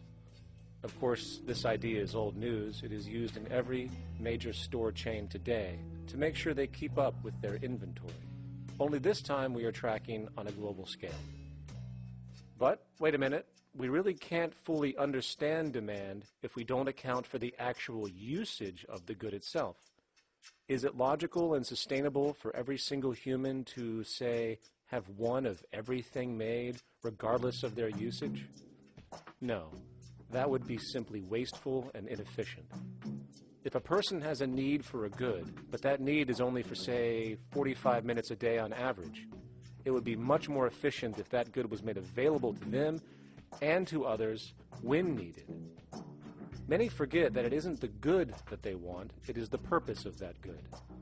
When we realize that the good itself is only as important as its utility, we see that external restriction, or what we might call today ownership, is extremely wasteful and environmentally illogical in a fundamental economic sense. So, we need to devise a strategy called strategic access. This would be the foundation of our demand distribution tracking system, which makes sure we can meet the demand of the population's needs for access of whatever they need when they need it. And as far as physically obtaining the goods, centralized and regional access centers all make sense for the most part, placed in close proximity to the population, and a person would simply come in, take the item, use it, and when finished, return it when it is no longer needed. Sort of how a library works today. In fact, these centers could not only exist in the community in the way we see local stores today, but specialized access centers would exist in specific areas where often certain goods are utilized, saving more energy with less repeat transport. And once this demand tracking system is in order, it is tied into our production management system, and of course into our resource management system, hence creating a unified, dynamically updating global economic management machine that simply makes sure we remain sustainable, starting with securing the integrity of our finite resources, moving to make sure we only create the best, most strategic goods possible, while distributing everything in the most intelligent and efficient way. And the unique result of this preservation-based approach, which is intuitively counter to many, is that this logical, ground-up, empirical process of preservation and efficiency, which can only define true human sustainability on this planet, would likely enable something never before seen in human history. Access abundance, not just for a percentage of the global population, but the entire civilization. This economic model, as was just generalized, this responsible systems approach to total Earth resource management and processes, designed again to do nothing less than take care of humanity as a whole in the most efficient and sustainable way, could be termed a resource-based economy. The idea was defined in the 1970s by structural engineer Jacques Fresco. He understood back then that society was on a collision course with nature and itself, unsustainable on every level. And if things didn't change, we would destroy ourselves one way or another. Are all these things you're saying, Jacques, could they be built with what we know today, or are some of these things, are you guessing based on what we know today? No. All of these things can be built with what we know today. It would take 10 years to change the surface of the earth, to rebuild the world into a second Garden of Eden. The choice lies with you. The stupidity of a nuclear arms race, the development of weapons, trying to solve your problems politically by electing this political party or that political party, that all politics is immersed in corruption. Let me say it again.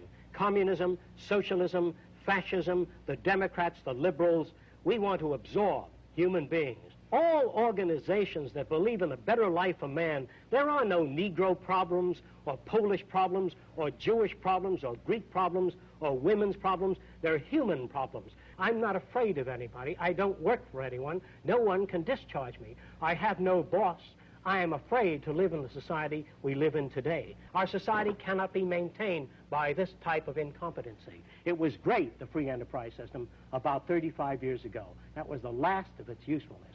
Now we've got to change our way of thinking or perish. The horror movies of the future will be our society, the way it didn't work. And politics would be part of a horror movie. Lots of people today use the term cold science because they're analytical. And they don't even know what analytical means. Science means closer approximations of the way the world really works. So it's telling the truth, is what it is. A scientist doesn't try to get along with people. They tell them what their findings are. They have to question all things. And if some scientist comes up with an experiment that shows certain materials have certain strength, other scientists have to be able to duplicate that experiment and come up with the same results. Even if a scientist feels that an airplane wing, due to mathematics or calculations, can hold up a given amount of weight, they still pile sandbags on it to see when it breaks. And they say, you know, my calculations are right, or they're not correct. I love that system because it's free of bias and free of thinking that math can solve all the problems. You have to put your math to test also. I think that every system that can be put to test should be put to test. And that all decisions should be based upon research. A resource-based economy is simply the scientific method applied to social concern, an approach utterly absent in the world today. Society is a technical invention, and the most efficient methods of optimized human health, physical production, distribution, city infrastructure, and the like reside in the field of science and technology, not politics or monetary economics. It operates in the same systematic way as, say, an airplane, and there is no Republican or liberal way to build an airplane. Likewise, nature itself is the physical referent we use to prove our science, and it is a set system, emerging only from our increased understanding of it. In fact, it has no regard for what you subjectively think or believe to be true. Rather, it gives you an option. You can learn and fall in line with its natural laws and conduct yourself accordingly, invariably creating good health and sustainability, or you can go against the current to no avail. It doesn't matter how much you believe you can just stand up right now and walk on the wall next to you. The law of gravity will not allow it. If you do not eat, you will die. If you are not touched as an infant, you will die. As harsh as it may sound, nature is a dictatorship, and we can either listen to it and come in harmony with it, or suffer the inevitable adverse consequences. So, a resource-based economy is nothing more than a set of proven, life-supporting understandings where all decisions are based upon optimized human and environmental sustainability. It takes into account the empirical life ground, which every human being shares as a need, regardless, again, of their political or religious philosophy. There is no cultural relativism to this approach. It isn't a matter of opinion. Human needs are human needs, and having access to the necessities of life, such as clean air, nutritious food, and clean water, along with a positively reinforcing, stable, nurturing, and non-violent environment, is demanded for our mental and physical health, our evolutionary fitness, and hence the species' survival itself. A resource-based economy would be based upon available resources. You can't just bring a lot of people to an island or build a city of 50,000 people without having access to the necessities of life.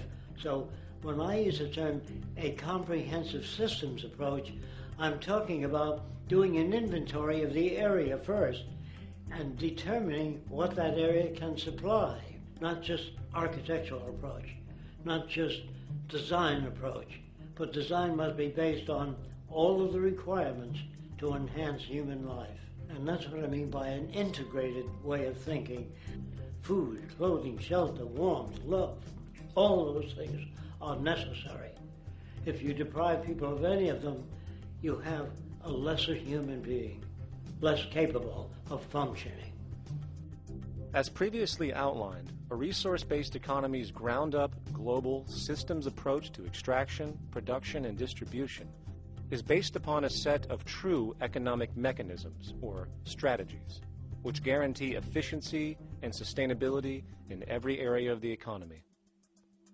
So, continuing this train of thought regarding logical design, what is next in our equation? Where does all this materialize? Cities. The advent of the city is a defining feature of modern civilization.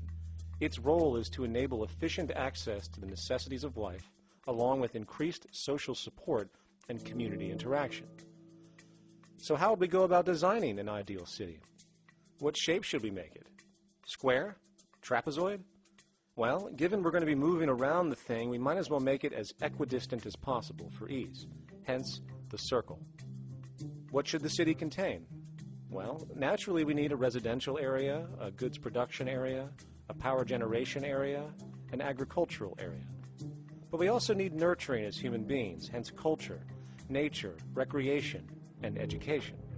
So let's include a nice open park, an entertainment events area for cultural purposes and socializing, and educational and research facilities. And since we're working with a circle, it seems rational to place these functions in belts based on the amount of land required for each goal, along with ease of access. Very good. Now, let's get down to specifics. First, we need to consider the core infrastructure, or intestines, of the city organism. These would be the water, good, waste, and energy transport channels. Just as we have water and sewage systems under our cities today, we would extend this channeling concept to integrate waste recycling and delivery itself. No more mailmen or garbage men. It is built right in. We could even use automated pneumatic tubes and similar technologies. Same goes for transport. It needs to be integrated and strategically designed to reduce or even remove the need for wasteful, independent automobiles. Electric trams, conveyors, transveyors, and maglevs, which can take you virtually anywhere in the city, even up and down, along with connecting you to other cities as well. And of course, in the event an automobile is required, it is automated by satellite for safety and integrity. In fact, this automation technology is in working order right now. Automobile accidents kill about 1.2 million people every single year, injuring about 50 million. This is absurd and doesn't have to occur. Between efficient city design and automated driverless cars, this death toll can be virtually eliminated. Agriculture. Today, through our haphazard, cost-cutting industrial methods, using pesticides, excessive fertilizers, and other means, we have successfully destroyed much of the arable land on this planet, not to mention also extensively poisoning our bodies. In fact, industrial and agricultural chemical toxins now show up in virtually every human being tested, including infants. Fortunately, there is a glaring alternative: the soilless mediums of hydroponics and aeroponics, which also reduce nutrient and water requirements by up to 75% of our current usage. Food can now be organically grown on an industrial scale in enclosed vertical farms, such as in 50-story, 1-acre plots, virtually eliminating the need for pesticides and hydrocarbons in general. This is the future of industrial food cultivation, efficient, clean, and abundant. So, such advanced systems would be, in part, what comprise our agricultural belt, producing all the food required for the entire city's population, with no need to import anything from the outside, saving time, waste, and energy. And speaking of energy, the energy belt would work in a systems approach to extract electricity from our abundant renewable mediums, specifically wind, solar, geothermal, and heat differentials, and if near water potentials, tidal and wave power. To avoid intermittency and make sure a positive net energy return occurs, these mediums would operate in an integrated system, powering each other when needed, while storing excessive energy to large supercapacitors under the ground, so nothing can go to waste. And not only does the city power itself, particular structures will also power independently and generate electricity through photovoltaic paints, structural pressure transducers, the thermocouple effect, and other current but underutilized technologies. But of course, this begs the question, how does this technology and goods in general get created in the first place? This brings us to production. The industrial belt, apart from having hospitals and the like, would be the hub of factory production. Completely localized overall, it would of course obtain raw materials by way of the global resource management system just discussed, with demand being generated by the population of the city itself. As far as the mechanics of production, we need to discuss a new, powerful phenomenon which was sparked very recently in human history and is on pace to changing everything. It's called mechanization, or the automation of labor. Well, if you look around you, you'll notice that almost everything that we use today is built automatically. Your shoes, your clothes, your home appliances, your car, and so on, they are all built by machines in an automatic way. Can we say that the society has not been influenced by these major technological advancements? Of course not. These systems really dictate new structures and new needs, and they make a lot of other things obsolete. So we've been going up in the development and use of technology in an exponential way. So definitely automation is going to continue. You cannot stop technologies that just make sense. Labor automation through technology is at the bottom of every major social transformation in human history. From the agricultural revolution and the invention of the plow, to the industrial revolution and the invention of the powered machine, to the information age we live in now, through essentially the invention of advanced electronics and computers. And with regard to advanced production methods today, mechanization is now evolving on its own, moving away from the traditional method of assembling component parts into a configuration into an advanced method of creating entire products in one single process. Like most engineers, I'm fascinated by biology because it's so full of examples of extraordinary pieces of engineering. And what biology is the study of things that copy themselves. Of course, that's good a definition of life as we've got. Again, as an engineer, I've always been intrigued by the idea of machines that would copy themselves. RepRap is a three-dimensional printer. That's to say, it's a printer that you plug into a computer, and instead of making two-dimensional sheets of paper with patterns on, it makes real, physical, three-dimensional objects. Now, there's nothing new about that. 3D printers have been around for about 30 years.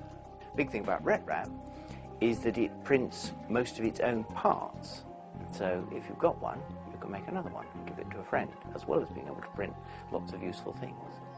From the simple printing of basic household goods in your home, to the printing of an entire automobile body in one swoop, advanced automated 3D printing now has the potential to transform virtually every field of production, including home construction. Contour crafting is actually a fabrication technology, the so-called 3D printing, when you directly build a 3D object from a computer model. Using contour crafting, it will be possible to build a 2,000 square foot home entirely by the machine in one day. The reason that people are interested in automating construction is that it really brings a lot of benefits.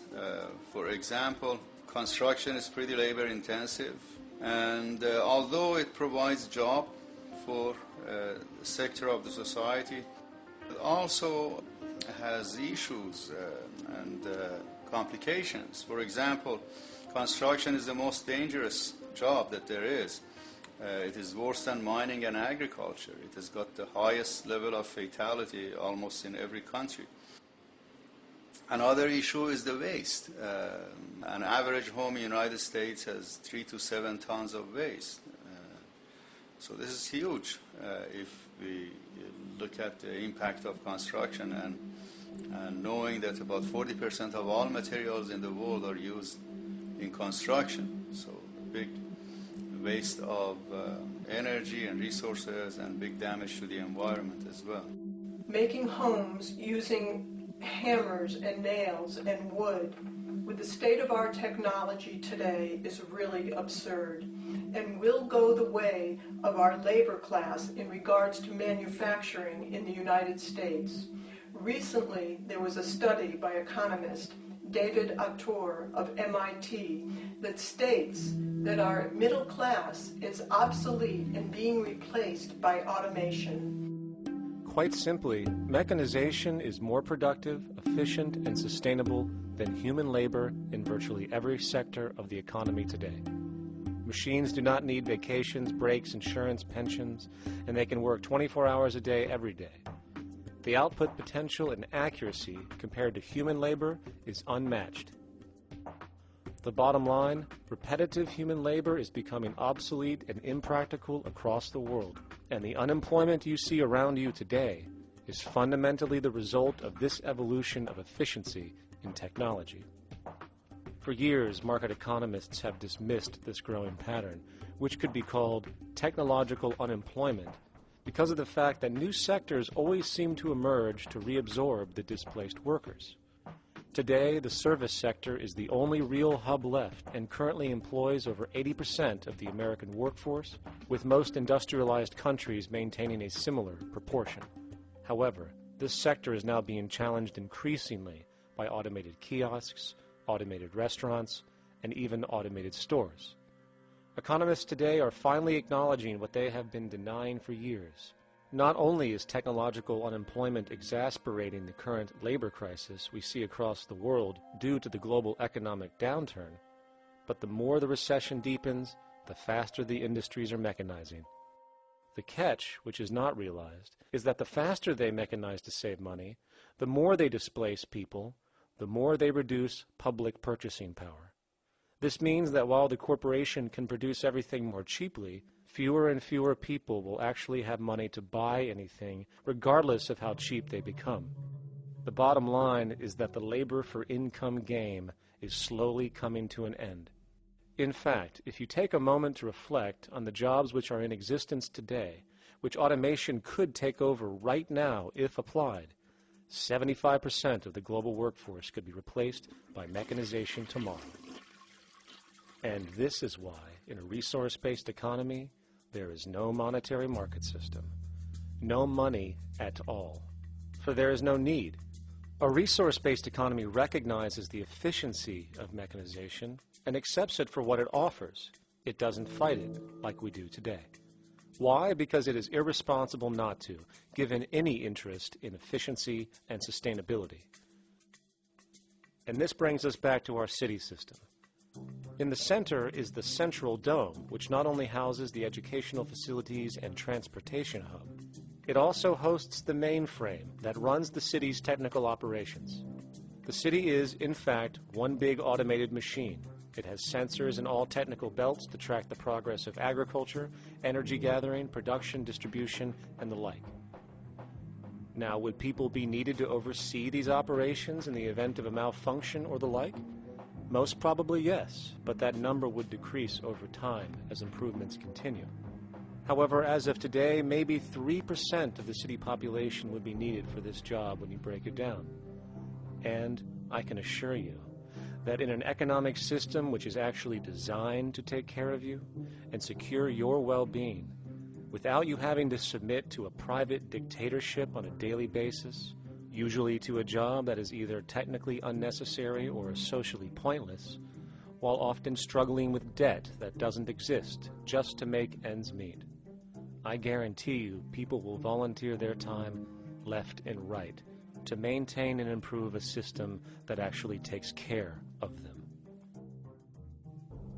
And coupled with this issue of incentive comes the common assumption that if there isn't some external pressure for one to work for a living, people will just sit around, do nothing, and turn into fat, lazy blobs. This is nonsense. The labor system we have today is in fact the generator of laziness, not a resolver of it. If you think back to when you were a child, full of life, interested in new things to understand, likely creating and exploring, but as time went on, the system pushed you into the focus of figuring out how to make money.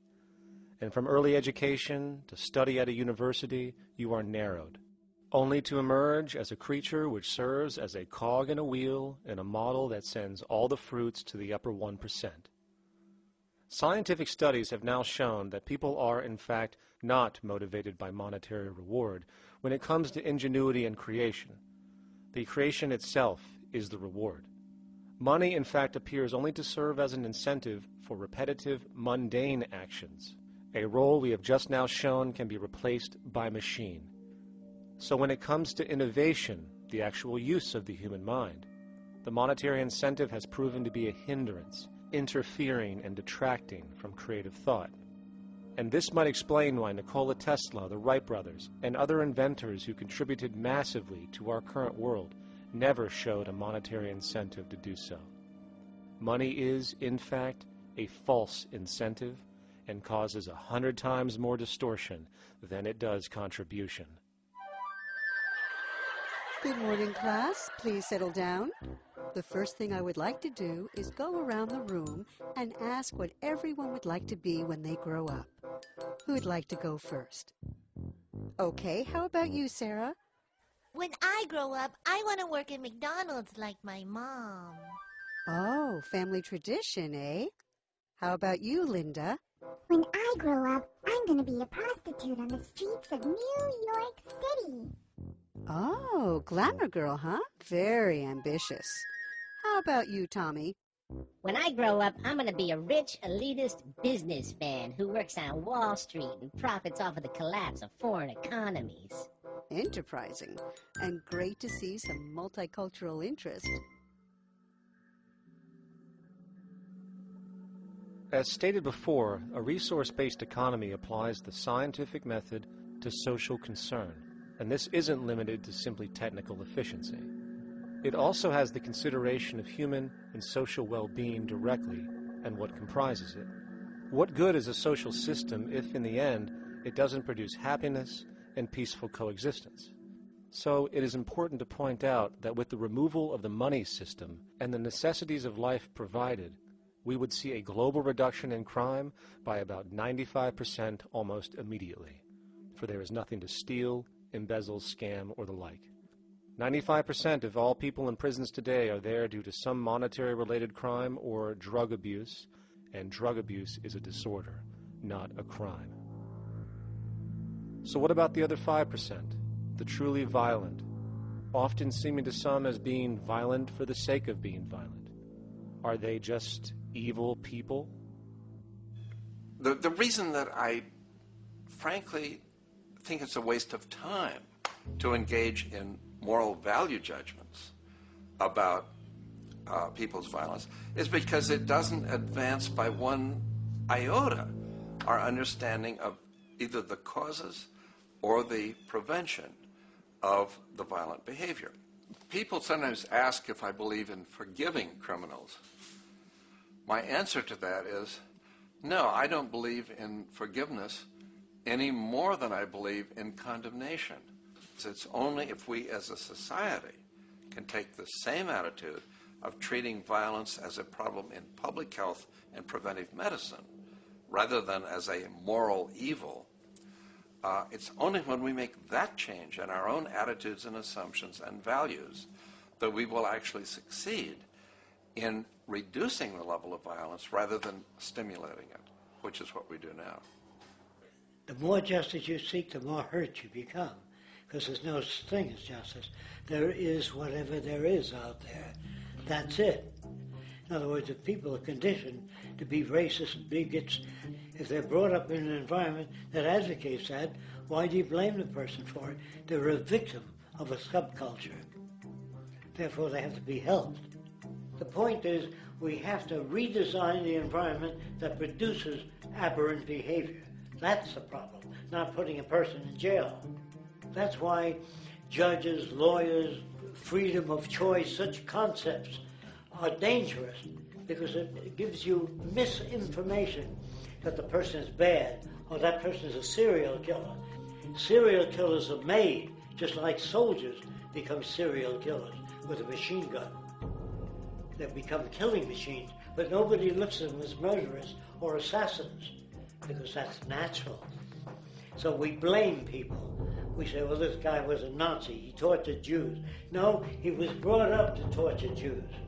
Once you accept the fact that people have individual choices and they're free to make those choices, free to make choices means without being influenced. And I can't understand that at all. All of us are influenced in all our choices by the culture we live in, by our parents, and by the values that dominate.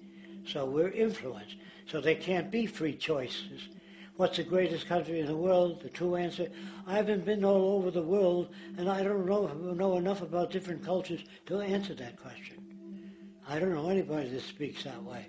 They say, it's good old USA, the greatest country in the world. There's no survey. Have you been to India? No. Have you been to England? No. Have you been to France? No. What do you make your assumptions on? They can't answer. They get mad at you. They say, well, goddamn it, who the hell are you to tell me what to think? You know, don't forget, you're dealing with aberrated people. They're not responsible for their answers. They're victims of culture. That means they've been influenced by their culture.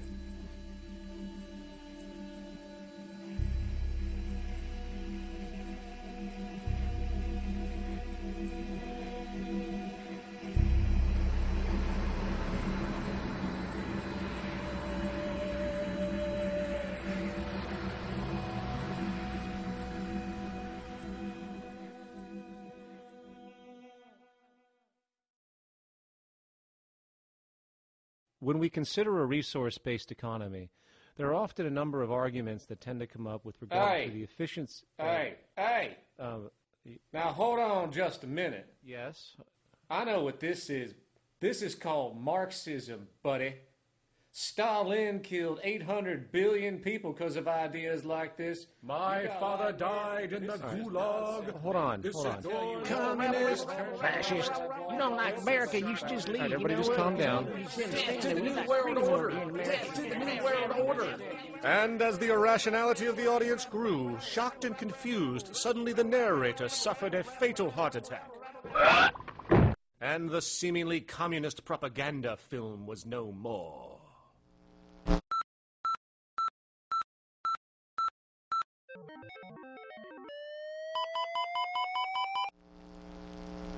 You know, I've said that sort of thing to people in think tank type of situations, and you know, these Club of Rome types and so forth. Marxist? What Marxist? Where did that come from? You know, they got this icon they hold on to. It's their holy grail. And it's such an easy one, you know. People ask if I'm a socialist or a communist or a capitalist, and I say I'm none of the above. And why do you think that those are the only options? All of those political constructs were created by writers who assumed that we lived on a planet of infinite resources. Not a one of those political philosophies even contemplates that there might be a shortage of anything.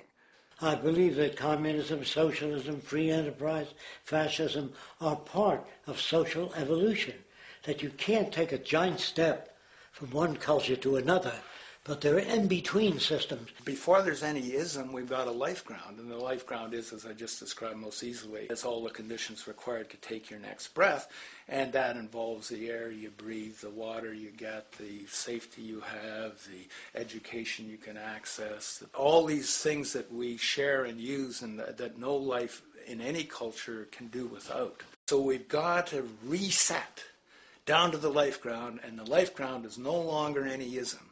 It's life value analysis.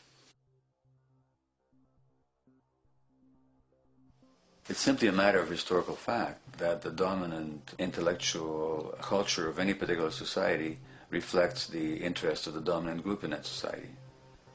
In a slave-owning society, the beliefs about human beings and human rights and so on will reflect the needs of the slave owners.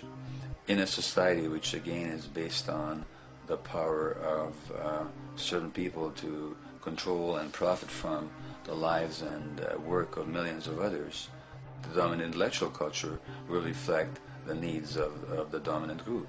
And so that if you look across the board, the ideas that pervade psychology and sociology and history and political economy and political science fundamentally reflect certain elite interests. And the academics who question that too much tend to get shunted to the side or to be seen as sort of radicals. The dominant values of a culture tend to support and perpetuate what is rewarded by that culture. And in a society where success and status is measured by material wealth, not social contribution, it is easy to see why the state of the world is what it is today. We are dealing with a values system disorder, completely denatured, where the priority of personal and social health have become secondary to the detrimental notions of artificial wealth and limitless growth. And like a virus, this disorder now permeates every facet of government, news media, entertainment, and even academia. And built into its structure are mechanisms of protection from anything that might interfere. Disciples of the monetary market religion, the self-appointed guardians of the status quo, constantly seek out ways to avoid any form of thought which might interfere with their beliefs, the most common of which are projected dualities. If you are not a Republican, you must be a Democrat. If you are not a Christian, you might be a Satanist. And if you feel society can be greatly improved to consider perhaps, taking care of everyone, you're just a utopianist. And the most insidious of them all, if you are not for the free market, you must be against freedom itself. I'm a believer in freedom. Every time you hear the word freedom being said anywhere or government interference said anywhere, it means decoded blocking maximization of turning money into more money for private money possessors.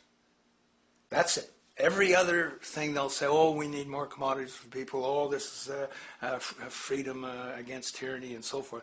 Every time you see it, you can decode it down to that. And I think you'll find a one-to-one correlation with every time they use it. And this is a sense in which we might call it's a syntax, a governing syntax of understanding and of value, so that it governs beneath their own recognition of it. So they may not say, oh, I didn't mean that at all, but in fact, that's what they do. Just like you may speak a grammar, and you have rules of grammar you follow without recognizing what the rules are.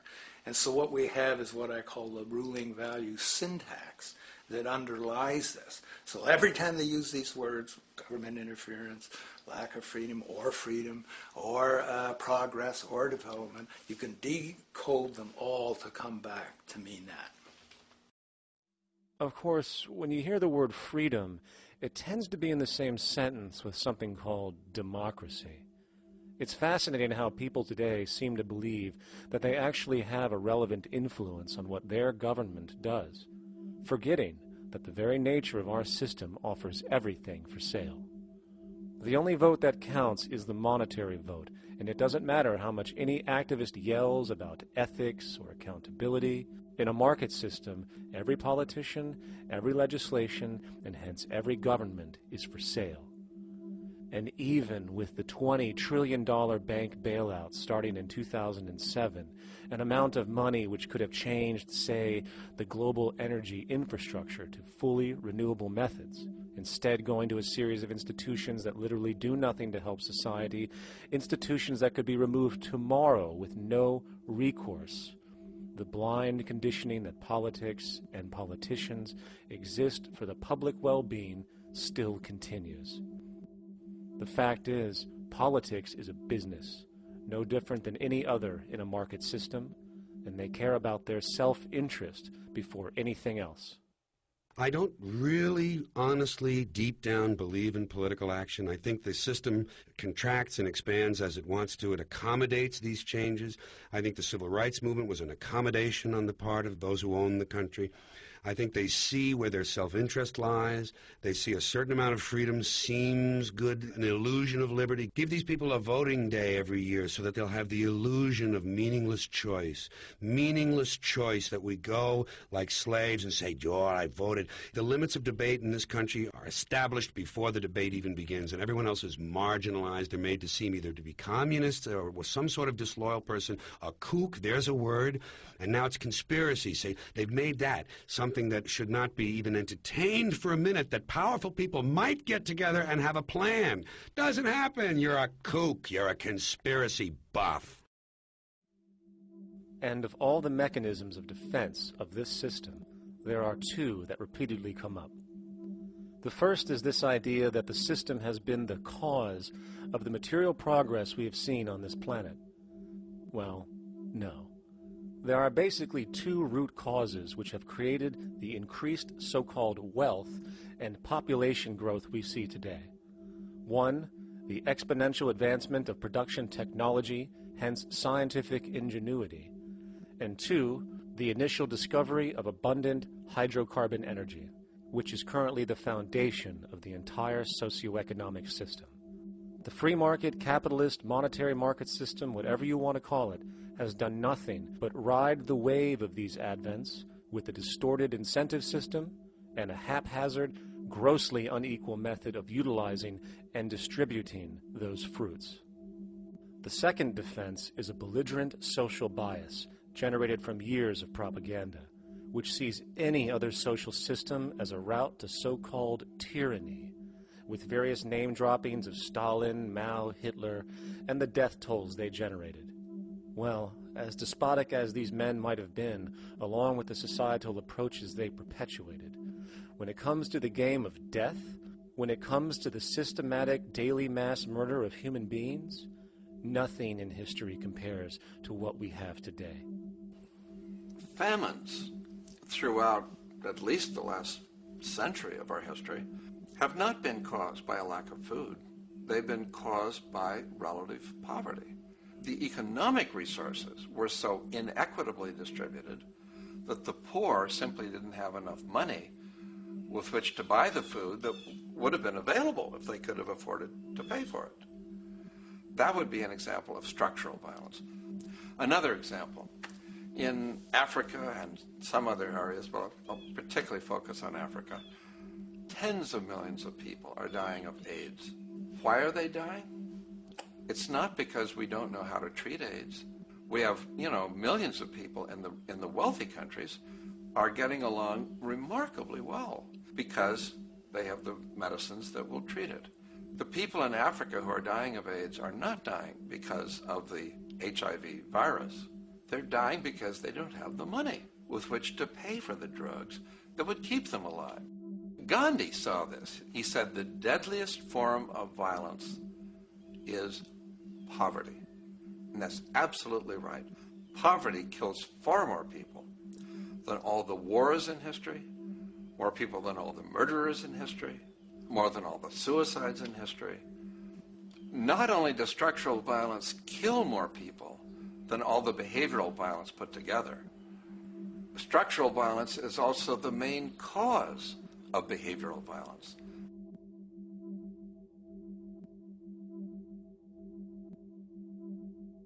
Oil is the foundation of, and it is present throughout the edifice of human civilization.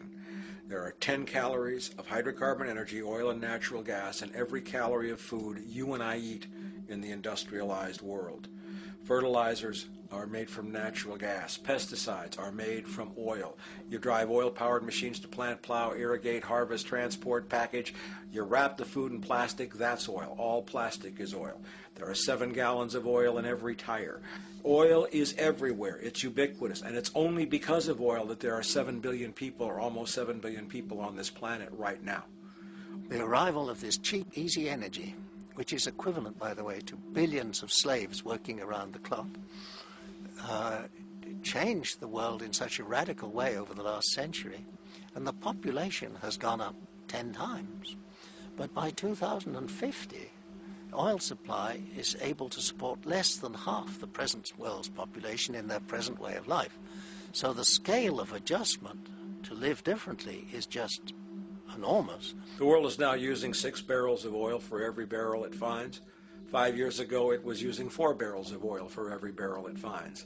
A year from now, it's going to be using 8 barrels of oil for every barrel it finds. What's disturbing to me is the lack of any real effort from governments worldwide or industry leaders worldwide to do something different. I mean, we have these sort of attempts to build more wind power and to maybe do something with tide. We've got attempts to make our cars a little bit more efficient. But there's nothing which really looks like a revolution coming along. These are all pretty minor. And that, I think, is pretty frightening. And the governments who are driven by these economists who don't really appreciate what we're talking about are trying to stimulate consumerism to restore past prosperity in the hope that they can restore the past. They're printing yet more money lacking any collateral at all. So if the economy improves and recovers and growth, famous growth comes back, it'll only be short-lived because within a short period of time, counted in months rather than years, it'll hit the supply barrier again. There'll be another price shock and a deeper recession. So I think we go into a series of vicious circles. So you have the economic growth going up, price spike, everything shuts down. That's where we are now. Then it starts to come up again. But what we have now is this area where there's no more ability to produce cheap energy. We're at the peak. We're on the downslope of oil production. No way you're going to get any more out of the ground any faster, which means that things shut down. The price of oil drops, which it did in early 2009, but then as you have an ersatz so-called recovery, the price of oil starts to come back. It's recently been hovering around $80 a barrel, and what we see is at $80 a barrel now, with the economic and financial collapse, people are having a hard time affording that. World oil production right now is about 86 million barrels a day. Over 10 years, you're looking at roughly 40 million barrels a day having to be replaced. There's nothing around which can come even within 1% of meeting that sort of demand. If we don't do something pretty quickly, there's going to be a huge energy deficiency. I think the big mistake is in not recognizing a decade or so ago that a concerted effort needed to be made to develop these sustainable forms of energy. I think that's something our grandchildren will look back on with total disbelief. You people knew that you were dealing with a finite commodity. How could you possibly have built your economy around something which was going to disappear? For the first time in human history, the species is now faced with the depletion of a core resource central to our current system of survival. And the punchline of the whole thing is that even with oil becoming more and more scarce, the economic system will still blindly push its cancerous growth model, so people can go out and buy more oil-powered cars to generate GDP and jobs, exasperating the decline. Are there solutions to replace the edifice of the hydrocarbon economy? Of course. But the path needed to accomplish these changes will not manifest through the market system protocols required, since new solutions can only be implemented through the profit mechanism. People are not investing in renewable energies because there is no money in it in both the long and short term, and the commitment needed to make it happen can only occur at a severe financial loss. Hence, there is no monetary incentive, and in this system, if there's no monetary incentive, things do not happen. And on top of it all, peak oil is just one of many surfacing consequences of the environmental social train wreck gaining speed today. Other declines include freshwater, the very fabric of our existence, which is currently showing shortages for 2.8 billion people, and those shortages are on pace to reach 4 billion by 2030. Food production, the destruction of arable cropland, from which 99.7% of all human food comes from today, is occurring up to 40 times faster than it is being replenished. And over the last 40 years, 30% of the arable land has become unproductive. Not to mention that hydrocarbons are the backbone of agriculture today, and as it declines, so will the food supply. As far as resources in general, at our current patterns of consumption, by 2030 we will need 2 planets to continue our rates, not to mention the continual destruction of life-supporting biodiversity, causing extinction spasms and environmental destabilization across the globe. And with all of these declines, we have the near exponential population growth, where by 2030 there might be over 8 billion people on this planet. Energy production alone would need to increase 44% by 2030 to meet such demand. And again, since money is the only initiator of action, are we to expect that any country on the planet is going to be able to afford the massive changes needed to revolutionize agriculture, water processing, energy production, and the like, when the global debt pyramid scheme is slowly shutting the entire world down? Not to mention the fact that the unemployment you currently see is going to become normality due to the nature of technological unemployment. The jobs are not coming back. And finally, a broad social perspective. From 1970 to 2010, poverty on this planet doubled due to this system. And given our current state, do you honestly think we will see anything less than more doubling, more suffering, and more mass starvation? There is not going to be any recovery. This is not some long depression that we're someday going to pull out of. I think the next phase we're going to see after the next round of economic collapse is massive civil unrest, when employment checks stop being paid because the states have no money left. And when things get so bad that people lose confidence in their elected leaders, they will demand change if we don't kill each other in the process or destroy the environment. I'm just afraid that we might get to the point of no return. And that bothers me no end. We do all we can to avoid that condition. It's clear that we're on the verge of a great transition in human life. That what we face now is this fundamental change of the life we've known over the last century.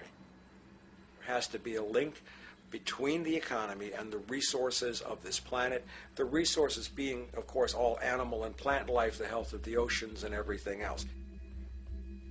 This is a monetary paradigm that will not let go until it's killed the last human being.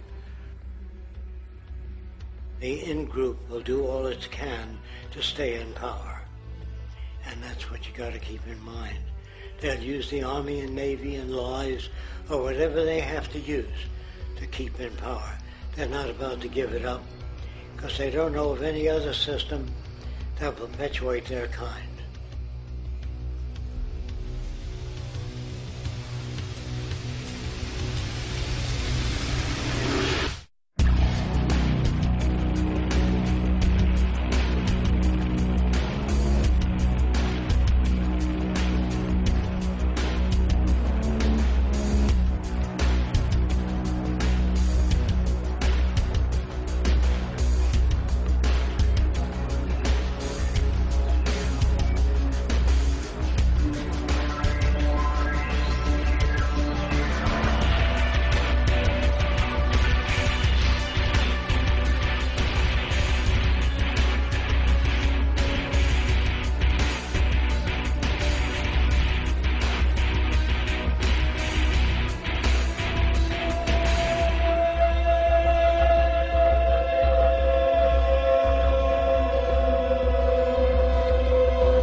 take a straight and stronger course to the corner of your life.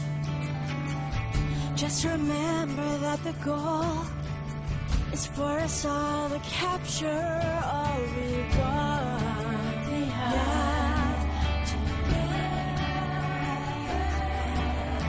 Don't surround yourself with yourself. Move on back to squares. Send an instant karma to me, and we shall live with love and care for yourself.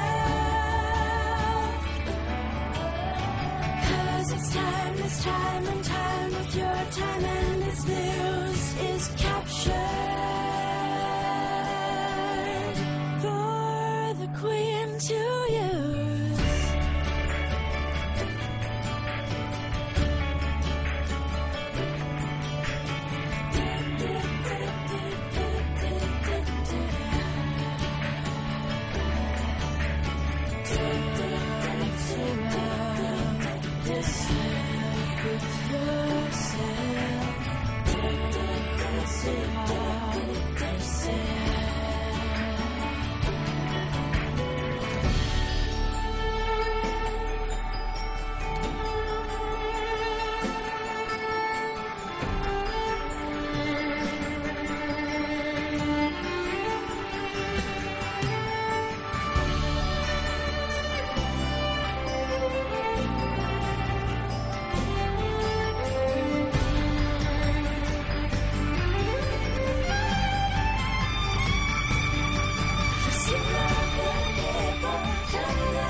So satisfied, I'm on my way.